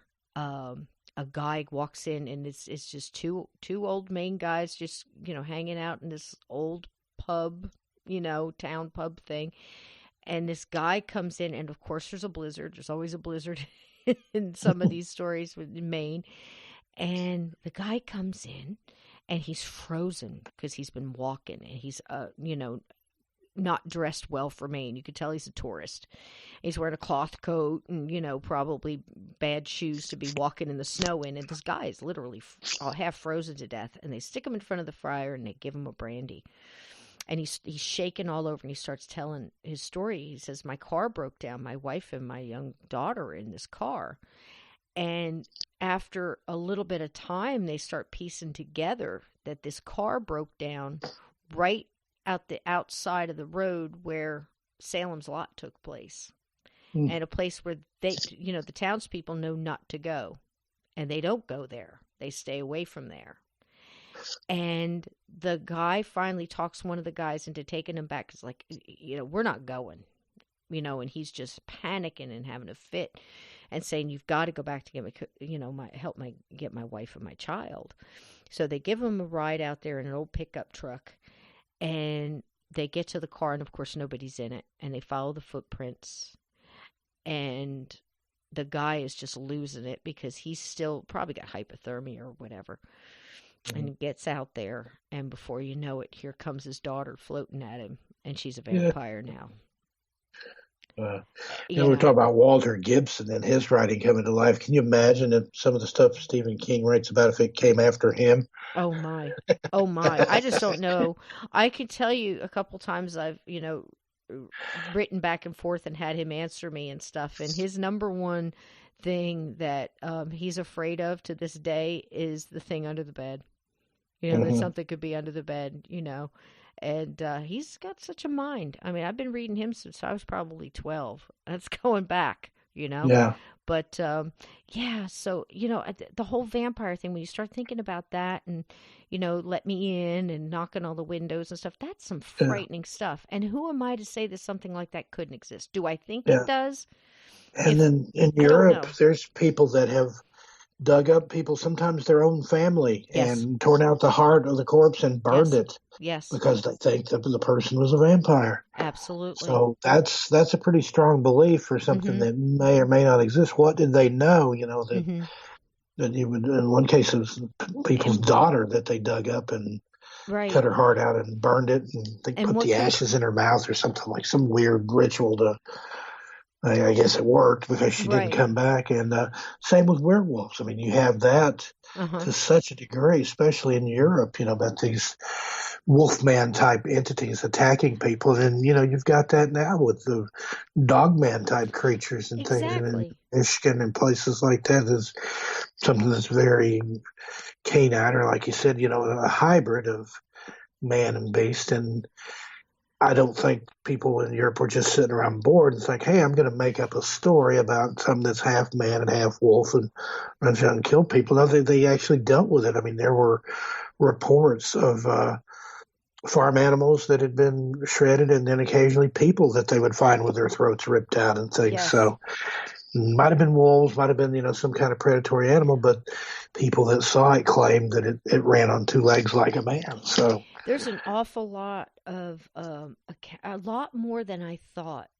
I'm going to be honest. I really, when I thought, first of all, my first thing about the Wolfman was what happened to Wolfman? How did it turn into Dogman all of a sudden? Is it because the appearance, and of course we've changed the name and stuff like that, but is it really the same lore behind it? Was it a man that was actually bitten by a werewolf? The whole, lore there, and then very reluctantly turns into this beast he can't control. Now, back then, when we saw Wolfman, it was, of course, in the old movies, and I always felt so sorry for Wolfman, and yeah, even especially Lyle Talbot and even exactly. poor old Michael Landon, when he was He a was so teenage reluctant. werewolf. Yeah, but they were such reluctant monsters. It wasn't something that they couldn't wait to turn into this thing. You know what I mean? Now it's more of course it's morphed into this whole thing where it's a little bit more intent.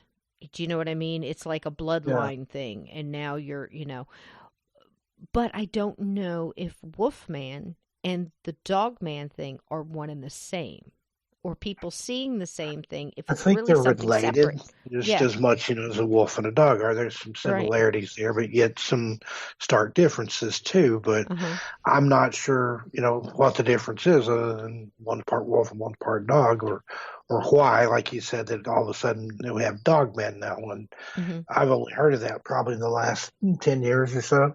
Right. Yeah, exactly. But there's an awful lot of accounts on it. You've got accounts from, um, you know, men popping out of like those cellar door things, or like going into a sewer Yeah. drain kind of thing. And again, using that whole telepathy thing and trying to Hmm. lure kids in and changing right in front of them. There's There's accounts of other that. beasties. There's lizard man. There's goat Oh, man. There's gosh. bunny man. There's even, I think that's in Michigan. There's one called Bunny Man. That's crazy. And you think that that wouldn't be scary. But anything that's out of the norm that just pops up like that, that's going to be scary, you Yeah, know? you're thinking Bunny Man? Are you kidding Yeah, me? It's like that's nuts. I would laugh at that, but then when you really stop and think about it, if you saw something that was uh, Virginia, I think is where that is, just outside of D.C., where they've supposedly seen the Bunny Man. I mean, that's really scary. I don't care if it is part rabbit; it's part human too. That's monster no. But yeah, absolutely, And I rabbits agree. can be vicious. I had rabbits when I was a kid. They will bite you. They will scratch Yep, you. When the mama had babies, you had to separate the dad and put him over in another cage because he would kill and eat the babies. yep, yep. So There's a lot little of, bunnies yeah, aren't really that cute. hamsters too. I've been scared to death of a hamster that, I used to, when I worked in that, that huge pet store, we used to have to go in there, and sometimes it would be absolute carnage. So I can imagine that. But, there's an awful lot of accounts of this dog man thing going around. And I just Yeah, I don't know. I don't know if it's a shapeshifter, or, you know, um, if it's really something to it. And again, Steve, a lot of these things could just be creatures that are perfectly normal wherever it is they're coming from, and then crossing this dimension, because just because we don't know how to get from this dimension to that dimension doesn't mean they can't. Like, okay, yeah. So Bigfoot. And I don't think Bigfoot is, I know this is, I'm going to get lots of hair raising on this one. I don't think Bigfoot's a monster. I've never gotten that feeling about him. As a Native American, lore Some growing kind up. of interdimensional That's exactly. time traveler, Yeah. sentient being. I Yeah. don't get that. I I don't get think you could monster. make him a monster if Yeah. you mess with him and Uh-huh. do stuff you're not supposed to do and make him mad. Mhm.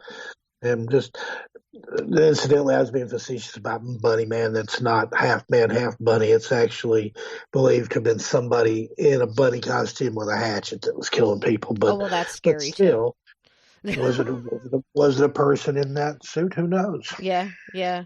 But that's just as scary too. But yeah, I've never looked at Bigfoot as a monster. And we were talking about that today too, just the conversations around my dinner table, I'm telling you. But I just said, I hope they never catch him because we're just going to put him in a cage and poke and prod him and do all that kind of stuff, like we do to other animals and Yeah, stuff. And I've always said I don't, that if they yeah, ever find one, I hope that it's a corpse or carcass because it would be terrible. yep, Because yeah, they'll either put it in a zoo or mhm, have it in a lab somewhere and run tests on it and poke mhm, it and prod it and cut it open to see what makes it tick. And that's just yeah, there's a part of me that would feels a sorrow for that me too. creature.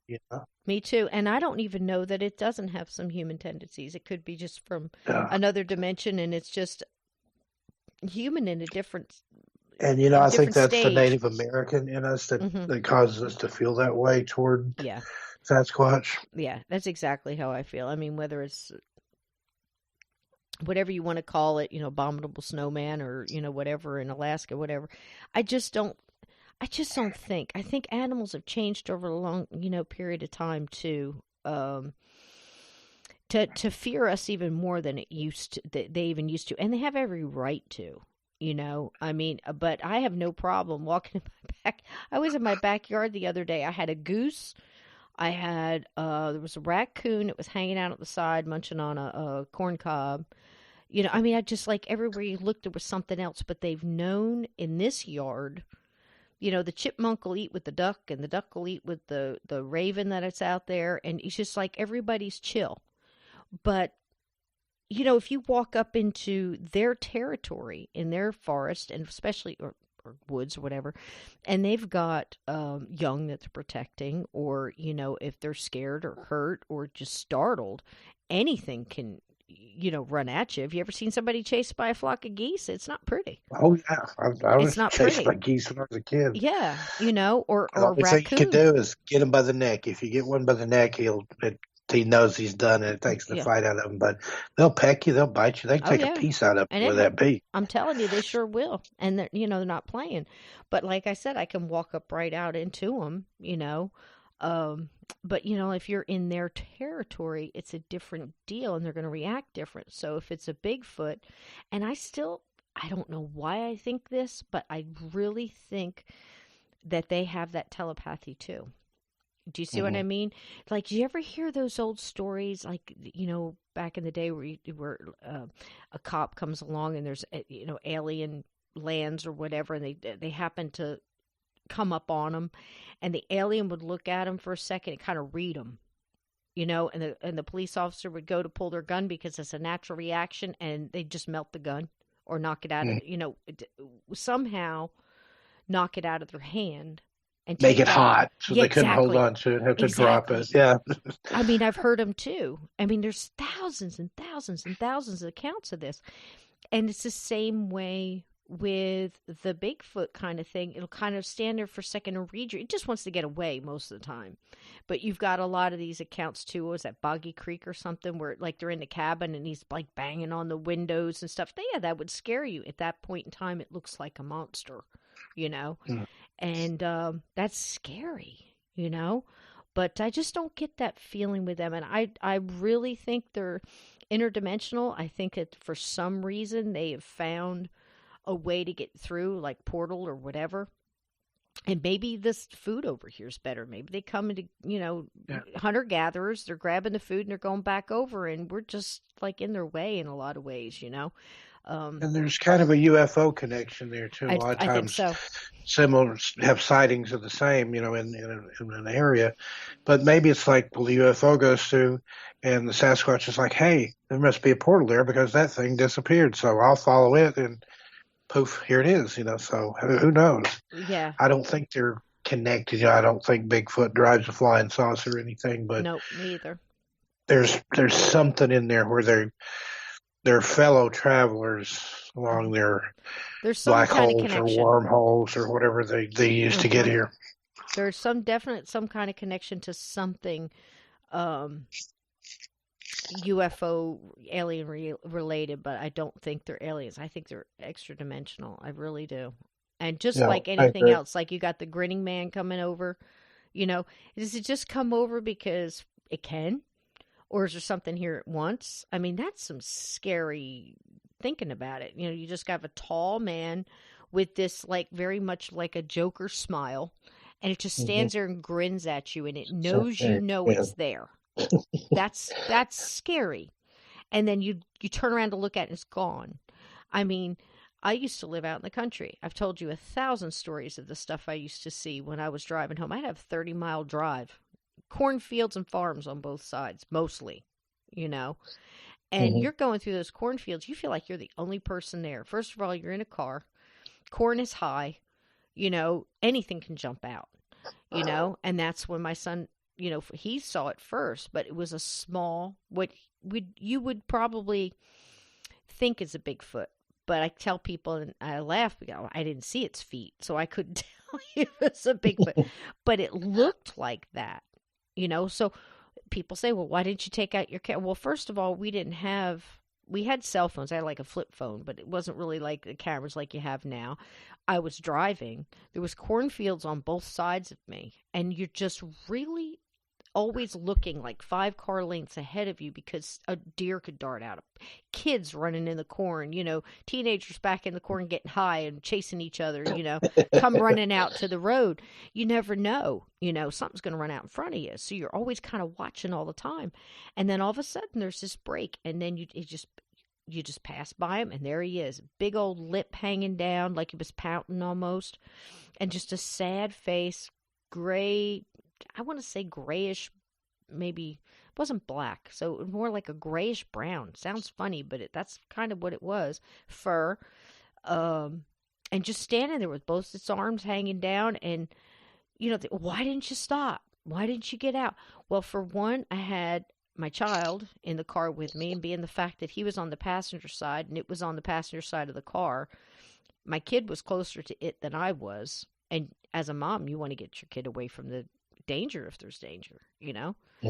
But I just got such a sad feeling. And I think the And sad, that's the thing that I get. yeah, It's just almost like a melancholy or yep, a sorrow or something. yep, There's something very, very tragic yep, in a strange way about Bigfoot. is exactly how I feel. And I can't explain it. But I felt it before I even got there because I really thought it was going to come up on like a deer that had been hit by a car. It's kind of that, like that heaviness kind of animal Mm. dies kind of feeling. And I didn't know what I was coming up on. And you just, even though I'm not driving very fast because you don't want to go fast because you can't stop if something does jump out in front of you, Mhm. I got just a real quick passerby look, like if you're passing a hitchhiker and you see his face for a minute, and even though you just went by and saw it for a second, you remember that face. You know what I mean? It was that Yeah. kind of a thing. And I just kept going. I was going on the same doggone road another night. It was by myself. It's probably 2 o'clock in the morning because I had shut down the bar that I was working at, and I always shut it down. I was on the road about that time. And this thing again steps out in front of me, and it was half, let's say the bottom half was looked more like a rabbit, you know, the way its feet were, and its stomach and everything, and it had fur. And then I can't really explain how the arms were. It was more like cat paws, but I didn't see the paws. It was just the way it was standing. Hmm. And then it had a duck's head and a platypus bill. Wow. And it just, I know it sounds crazy as all get out, but in the headlights, and you always riding with your high beams, right? So you can see further off in front of you. And I'm like, what's this? And I thought at first it was a rabbit. And I was talking to my son on the phone at the time, and I'm like, well, what the heck is this? And now it's just sitting in the road. And I said, I'm going to have to go around this thing. And as I got up closer to it, it just turned and looked at me, and it had that long, like, I want to say duckbill, but it wasn't. It was long, like a not a platypus, like a pelican, but flat like a platypus. Yeah. And it just turned and looked at me, and I'm like, why do these things always look at me? What? That's the creepiest thing. And I went around it, and the darn thing sat there. It must have been, I want to say, somewhere around 1.5 to 2 foot tall, sitting, and just sat there. I didn't look at my rearview mirror to see if it turned around and followed, to look at me. But That's scary. If I was imagining it like 5 or 6 feet tall, it would be just incredibly frightening. Man. Oh my God. I mean, it was frightening at 1.5 foot. And full beams in my light, and it just turns and looked at me. And of course, the eyes glowed, but that was probably my high beams. They weren't red. I don't know what they were, but it was horrible. It was just absolutely horrible. And I think I did speed the rest of the way home on that one. And like I said, I was talking to my son the whole time. I said, you're not going to believe what I just saw. He said, go back and go back and look at it again and describe it to. I'm not going back there. It might be hungry. Yeah, and that was in Alabama. I mean, I've seen some things out there in the woods that I just cannot explain. And I think anytime you see something that, not just visually looks different, but then acts different or has like the ability, like Spring Hill Jack, to jump like it did, that right then just throws you off. We were talking yesterday about Mothman. I don't really get any kind of bad feeling about that either. Other than I thought it was pretty creepy when it raced next to the car. Like you hear the old story where it followed the kids in the car and it was running alongside of it and they were doing like 35, 40 miles an hour and it was right there with it. That's creepy. And I can imagine landing on your car was creepy. But when it landed on the bridge or was showing up when the bridge thing was happening, now was it there because something bad was going to happen and it was trying to warn people? Or did it cause the silver bridge to collapse? Who knows? That's the scary part. That is. Was it a harbinger of doom? Or was it there because it knew something bad was going to happen and it needed the energy of all that tragedy? Yeah. Because look at now Chicago getting all the humanoid sightings. And we were talking about what is going on there? I don't know. Lon from Phantoms and Monsters. Just every other day, it seems like there's been another sighting of a flying humanoid in Chicago. Yes. And it makes you wonder, is it because of all the death and violence there that's attracted some kind of weird entity? Or is it something that's there to try to put a stop to some of the violence? Or is it causing it? Or who knows? Yeah. And that's it right there, because we can put the label monster on just about anything. I mean, when you go back and you think about, monsters can be cute and cuddly, like a little kids stuff with all the monsters and stuff, hang like the cartoon kind of thing. But they can also be just every commonplace too. I mean, I got in an argument with a guy a couple of months ago, and I said, "Look, man, shark, that constitutes a monster for me. Just because we know what it is, and just because we know where it is and what its habits are." Go back 1,000 years when somebody saw something like that, had the unfortunate, bump into a shark, whether they were on a ship or anything else, and saw that thing coming at them. What is that? That's a monster, And again, it's fine as long as it stays. You stay out of its territory. You know what I mean? You can laugh all you want and watch Shark Week and listen to the harrowing stories of people that have been surfing and lost an arm and then God bless them, got back on the board and went back out there again. I don't know how people do that, but God bless them. But and then you hear about people that have had to fight these things off for real. They've been in shipwrecks, punch them in the nose and stuff. Oh my gosh! But when you think about it, you're in the shark's domain. Yes. The shark just, thinks, food. I don't think it has any ill will or evil intent. It would be no different than if I walked in my kitchen and saw a cheeseburger laying on the table. Thought, hey, I'm going to eat that cheeseburger. It's the same thing. And people get mad at sharks, but they're just doing what comes naturally. They're just doing, yeah. And I always thought, because ever since Jaws, the book came out. Now we're going back because it was the book and it had that cover.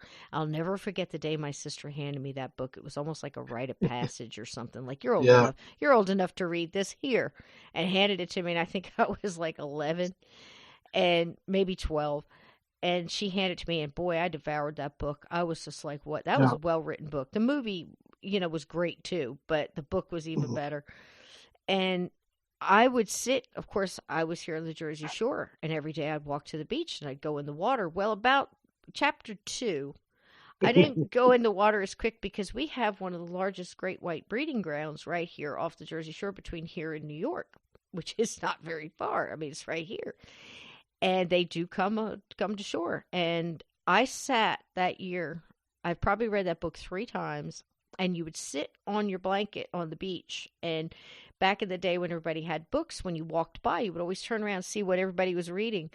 And Mhm. that cover was so distinct. And people would turn and look at that cover like, "You go in. I'm gonna wait on the blanket. I'm gonna go get me a hot dog." They turn around And and I come think that back. was just one of those things that touched some deep Yes.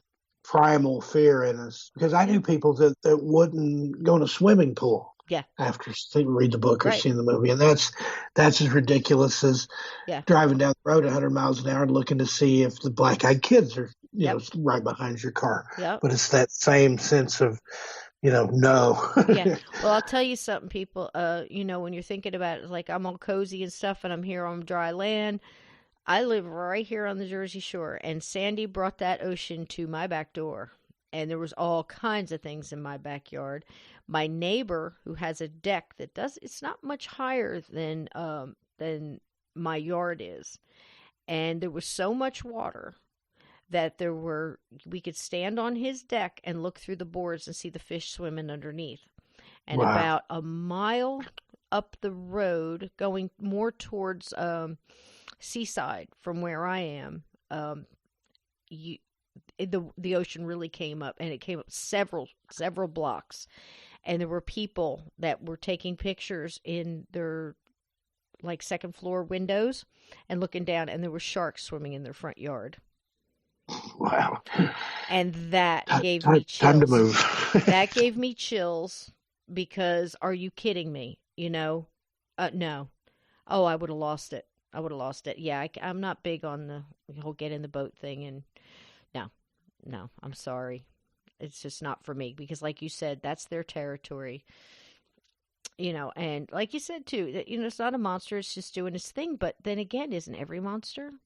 Yeah. If they're coming to, if they have to get your soul to get energy, they're going to do everything they can to get that. So they're If doing they their need, thing. if you're Yeah. a vampire and they need blood, So you're just, they have a task or they have an assignment yep, or whatever it is that they have. They're doing what comes natural to them or what they've been instructed to do. right.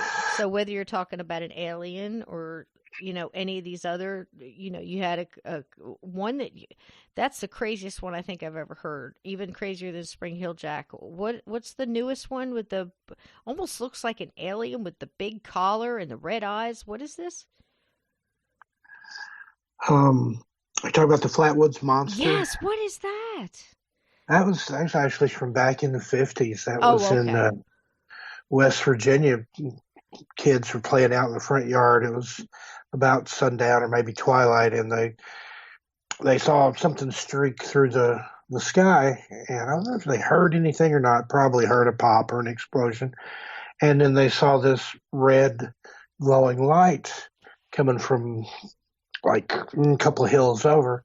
So they walk up there, and the mom is with them. She apparently heard the commotion too and came out to see what was going on. And when they get to the top of the hill, that figure there that you see that's the flat what they call the Flatwoods Monster. That was what they saw. It was floating off the ground. It was taller than a person. It was probably about 7 feet tall or so, and it looked like it was wearing a skirt looking thing. It had those huge eyes, tiny little arms with claw-like fingers, and then it had this bulbous head, and then behind the head it had some kind of cloak or collar, like you said, or something almost looked like Ace of Spades. Mm, That to me, that one that scares me. If I saw something like that, I think I would lose my mind. right. And I think the dog ran up and kind of got near it, and then the dog ended up either sick or dead. It gave off some kind of weird smell or gas that made them all sick. And Oh just man. that's another one of those in just the annals of UFO Right. history that they don't really have any rational explanation for it. And Right. So it's either people have tried extra to debunk it dimensional. and say that it was a crashed missile or some type of experimental government plane or something, but not with anything that looks like that. I'm sorry, Right. that's just Yeah, that's pretty rough. And it could have been perfectly normal from wherever it came from. Or maybe that's just the way it was materializing in front of whoever saw yeah. it too. Maybe We it don't, wanted to scare. yeah, yeah, Uh, we don't I know. had somebody tell me one time their theory was that it was a fallen angel, and that's why it looks all weird like that with the and that thing behind his head was like where it has wings folded up or something. Who knows? But I wouldn't have stuck around and found out. Absolutely not. Absolutely not. And again, when it comes to monsters, like you said, you know, if they need something from us for their survival, we're basically just cheeseburgers to them. And Yeah. then other ones, they don't necessarily bother us as long as we don't bother them. I don't understand the whole dog man thing. That's something that's really intrigued me lately because I've been looking a lot into the accounts of these different things. Some of them, like I said, sound more like a Wolfman kind of situation. The other one sounds like something different to me, more supernatural even. If you know what I mean, it's something weird going on there, and I don't know if it's shapeshifters or if it's something else. I don't know. That one's a little freaky. Again, because we don't understand. Vampires will always intrigue me. Don't want to meet one. I just think I don't think it's cute and sparkly. I really don't. If Right. there's anything like that out there, you know, um, it makes more sense to me. More like the vampire Lestat kind of thing.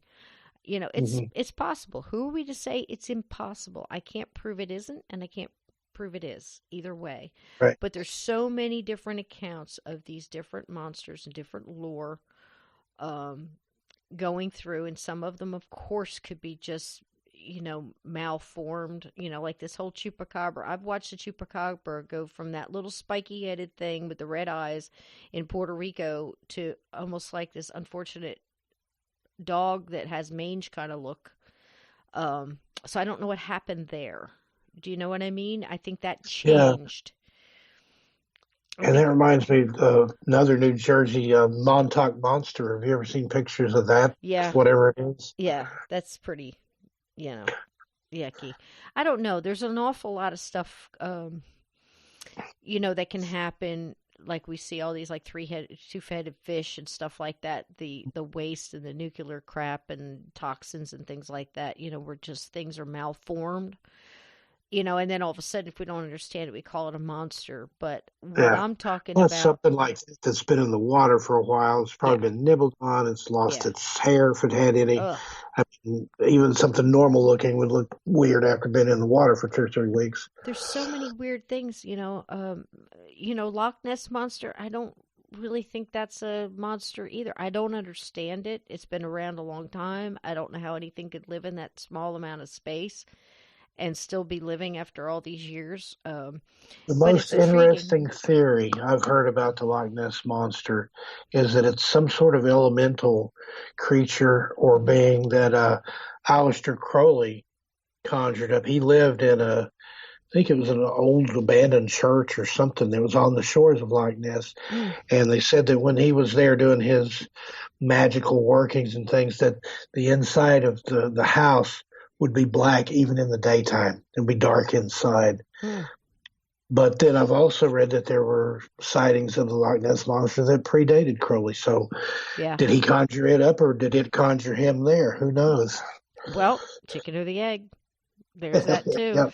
But, for sure that, monsters are, if they're coming into your territory and wanting something from you, and it's got something that, it doesn't look like anything you can understand, and it doesn't, you don't know how to, defeat it. You don't know how to beat it. It's going to be a monster to you, you know, as far as that goes. But, some of these, things are just so wacky, but they have Like in so many. Ghostbusters. Remember that clear your mind. It feeds on your fears or whatever you're thinking Right, about. And then the one guy's like, I thought it was a Stay Puft Marshmallow Man. right, So then there's, a right. 100-foot tall marshmallow man. Of course it's going to be scary, but it's the Marshmallow Man. But how many of these things have the same theme? Somehow it needs your permission or an invite. It needs to have something of yours. It wants something from you that you have, whether it be your energy, your fear energy, your blood, your brains, your soul. I mean, that's crazy, right? But how Hmm. many? How many follow that? And then, there seems to be always something that you can defeat it with, whether it's a silver bullet or a stake through the heart or, prayer, Holy water or a holy cross, water. if you believe in Right, what's behind it. right. I mean, I don't have a clue about the dogman and what its weaknesses are. Um, it's just amazing, and how many shows, Supernatural, all these different, even Charmed, as silly as that was. I mean, there was a lot of those things in there too. All these Mhm. different things. Kolchak, for Pete's sake. Let's go way back. You know, I love the Night oh, Stalker. so did I. I absolutely love that show. And it just seems that we're always intrigued with the lore, the background, how to defeat it, how to understand it, how to figure out how it ticks so we can, stop it from taking whatever it wants from us. And Yeah. it's as old as the ages.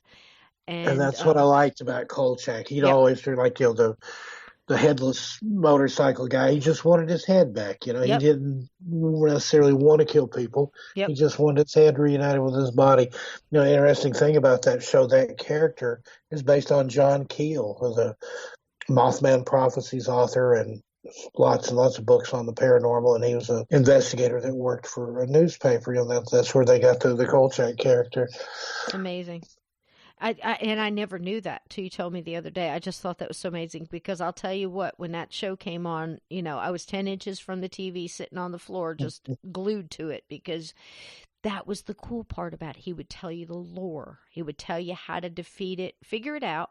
He would, investigate it and try to figure it. But this stuff comes from somewhere, Steve. Whether it's Yeah. coming from actual things that exist, like things that I'm more tending to believe, like, skinwalkers and wendigos and, things like that. There's definitely things, we're always going to be things we don't understand in the supernatural and the paranormal. Absolutely. You know, Mhm. whether it's, then you bring in your alien beings wherever that may be from, whether it's black-eyed kids or whether it's MIBs or whatever. And then you've got your dimensionals that seem to be popping in and out like it will, you know. Um, and then you've got your creatures that have this legacy and this bloodline lore that is it's just so intriguing. It's one of those things that you want to know about it, but you don't want to know, you know. But there's out of all of those things, out of just we've touched on here, we've 2 hours we've talked about just a couple. In all of those things, are you going to tell me that not one of them exist? Yeah, exactly. It's not just folk tales or people Exactly. sitting around thinking up stuff to scare each other. I think, like we were talking about stereotypes and legends and things, there's usually some nugget of truth in there. Now, how big or how small is probably dependent on the tale, but I agree. I think there's probably more of these things that exist than don't exist, and there's probably a lot more that exist that we're not aware of yet. Absolutely. Interesting that you talking about Kolchak the Night Stalker. They ended that show after 20 episodes because they thought, "Well, we've run out of anything scary. We've run out of legends or anything to talk about. We had the ghost, we had the zombie, we had the headless biker, We had the but vampires, we had the Wolfman. Yeah. yeah, Mhm. but now, look at all they could do now. They could do Dog Man. They could do, there's the, but I don't think I would want to bring it back because it would be an affront to the original. It would True. pale in comparison. I just don't True. think they could do it right. And they would have to, instead of having a lot of the talent and the intrigue and the suspense and things that made that show everything it was, now they would just cover up the lack of that with gore And, Gore and special effects. And that's it. that was the thing about the show. A lot of times you didn't see the monster, or you just caught a glimpse of it, or you didn't Uh-huh. see it till Uh-huh. right at the very end. Yep. It's like that's Stephen King talks about his writing. Mm-hmm. He doesn't show you, he shows you the shape that's under the sheet, but not under the sheet. You Right. just see the sheet with the shape poking up. He doesn't True. lift the sheet back. You do that in your own head, because he said that no matter what I come up with, whatever the person, the reader, comes up with in their mind is going to be 10 times scarier to them than anything he could conjure up. And I honestly believe that. And in a lot of these cases, Steve, it could just be a lot of talk. But then again, like we said, something, it stems from something, and There's too many sightings and too much hmm evidence hmm to the contrary for it not to exist. absolutely true. Especially when you have something like Bigfoot or UFOs that knows no societal. I mean, Bigfoot, you've got Yowie, you've got hmm Yeti, you've got the True. almost snowman, you've got hmm the skunk ape. Just all over the hmm planet. Same with UFOs; they've been seen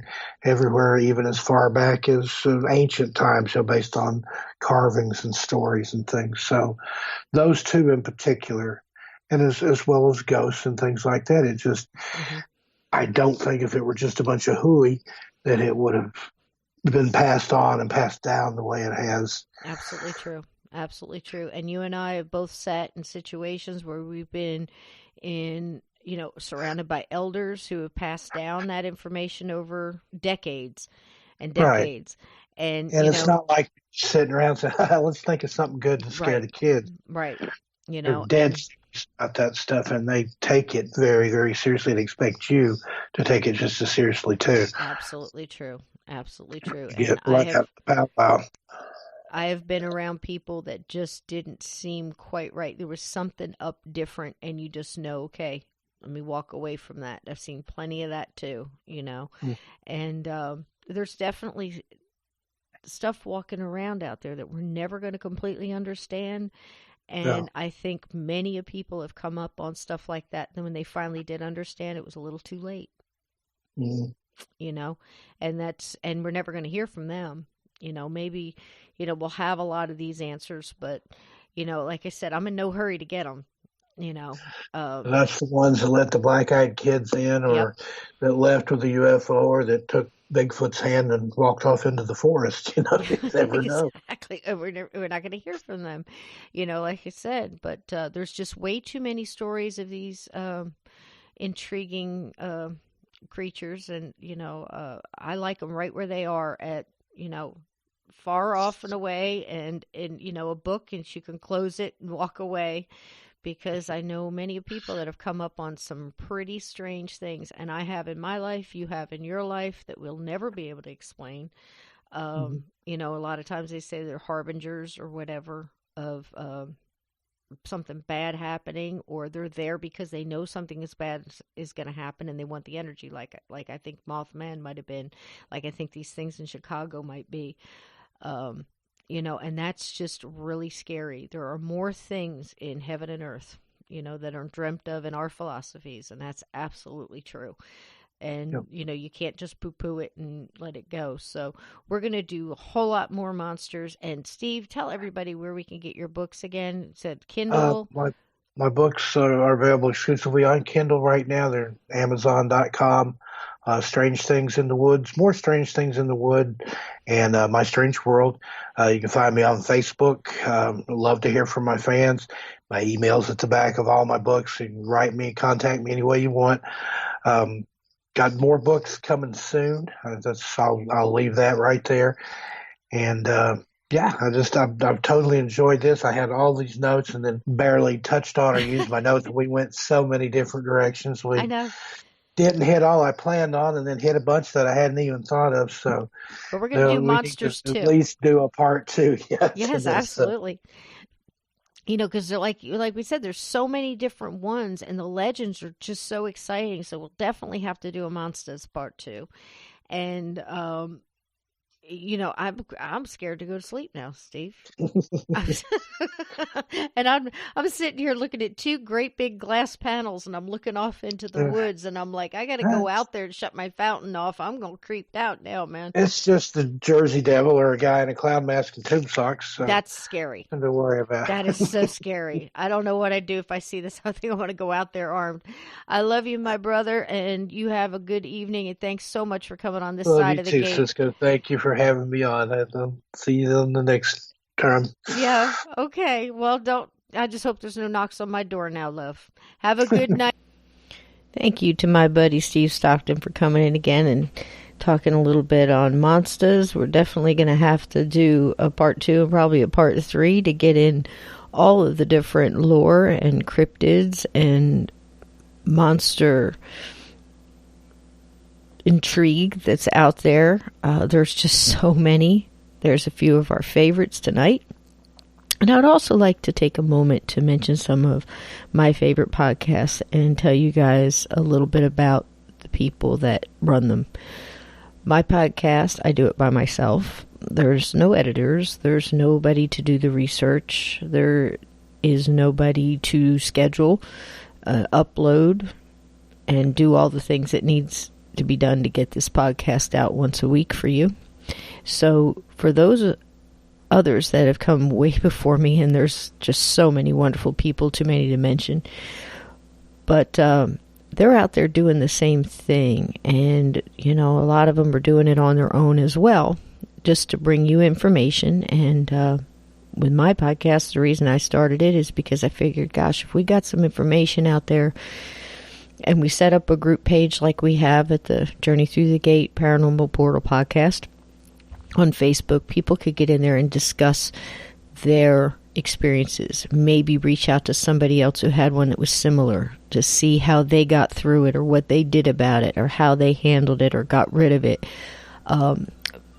Kids who have, they're young and they're coming up into their teen years, and they're finding out that they have abilities and they don't quite know who to reach out to get some help. We've offered an awful lot of different paths for them to choose to take, trying to hook them up with people in their community that might give them a lot of different avenues to take to try to find one that's right for them, to get some answers and to find out, the right road to take for that individual ability. And so they can make up their own minds what to do with it or not do anything with it and just learn to control it so they can, move on with their lives. That's very cool. People who are having problems with paranormal activity in their homes or within their lives, at their office, whatever. This podcast only has less than 20 episodes out there, and I cannot tell you how grateful I am that many people have reached out. And I have been able to I'm just a link in the chain here, but I've been able to reach out to people in their surrounding area that maybe they can hook up with to get the help or the answers or just have a discussion about what's going on. And we are starting to really create that kind of community, kind of outreach, if you will, within the UK, Canada, and all over the United States, and it's pretty doggone amazing. So if that's all this podcast ever does, and just to give you some entertainment while you're listening in your car, that's cool too. But it's really amazing what some of these podcasts are doing, and a lot of them are doing the same, hooking up people with somebody else that they would have never met that might give them a little bit of help or some answers, and that's awesome. So I want to thank some of the podcasts that mean a lot to me, and that would be Shannon LeGros, Into the Fray, and that would be The Caravan of Lore, Vance and Jenny. That would be Mysterious Circumstances, Justin. It's a fantastic podcast about so many revisited mysteries and conspiracies, and the amount of research that these podcasts do, and then produce it and put it all out there and edit it for you and get it out there to you many times for free is just amazing. Zariah Askath, Where Did the Road Go? Conspiranormal, Adam and Rob. And there's just so many like that.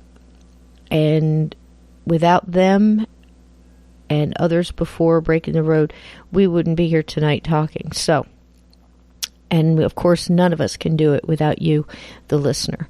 So my heartfelt thanks going out to all the listeners out there.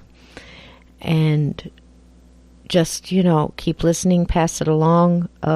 If you want to be a part of our discussion group on the Facebook page, it is Journey Through the Gate Paranormal Portal Podcast Gatekeepers. Just pop in there, membership request, and we'll get you right in. You can ask your questions. You can see what other people are talking about, and it's really a great group. If you do have your own encounter and you don't want to go that route, journeythroughthegate@gmail.com.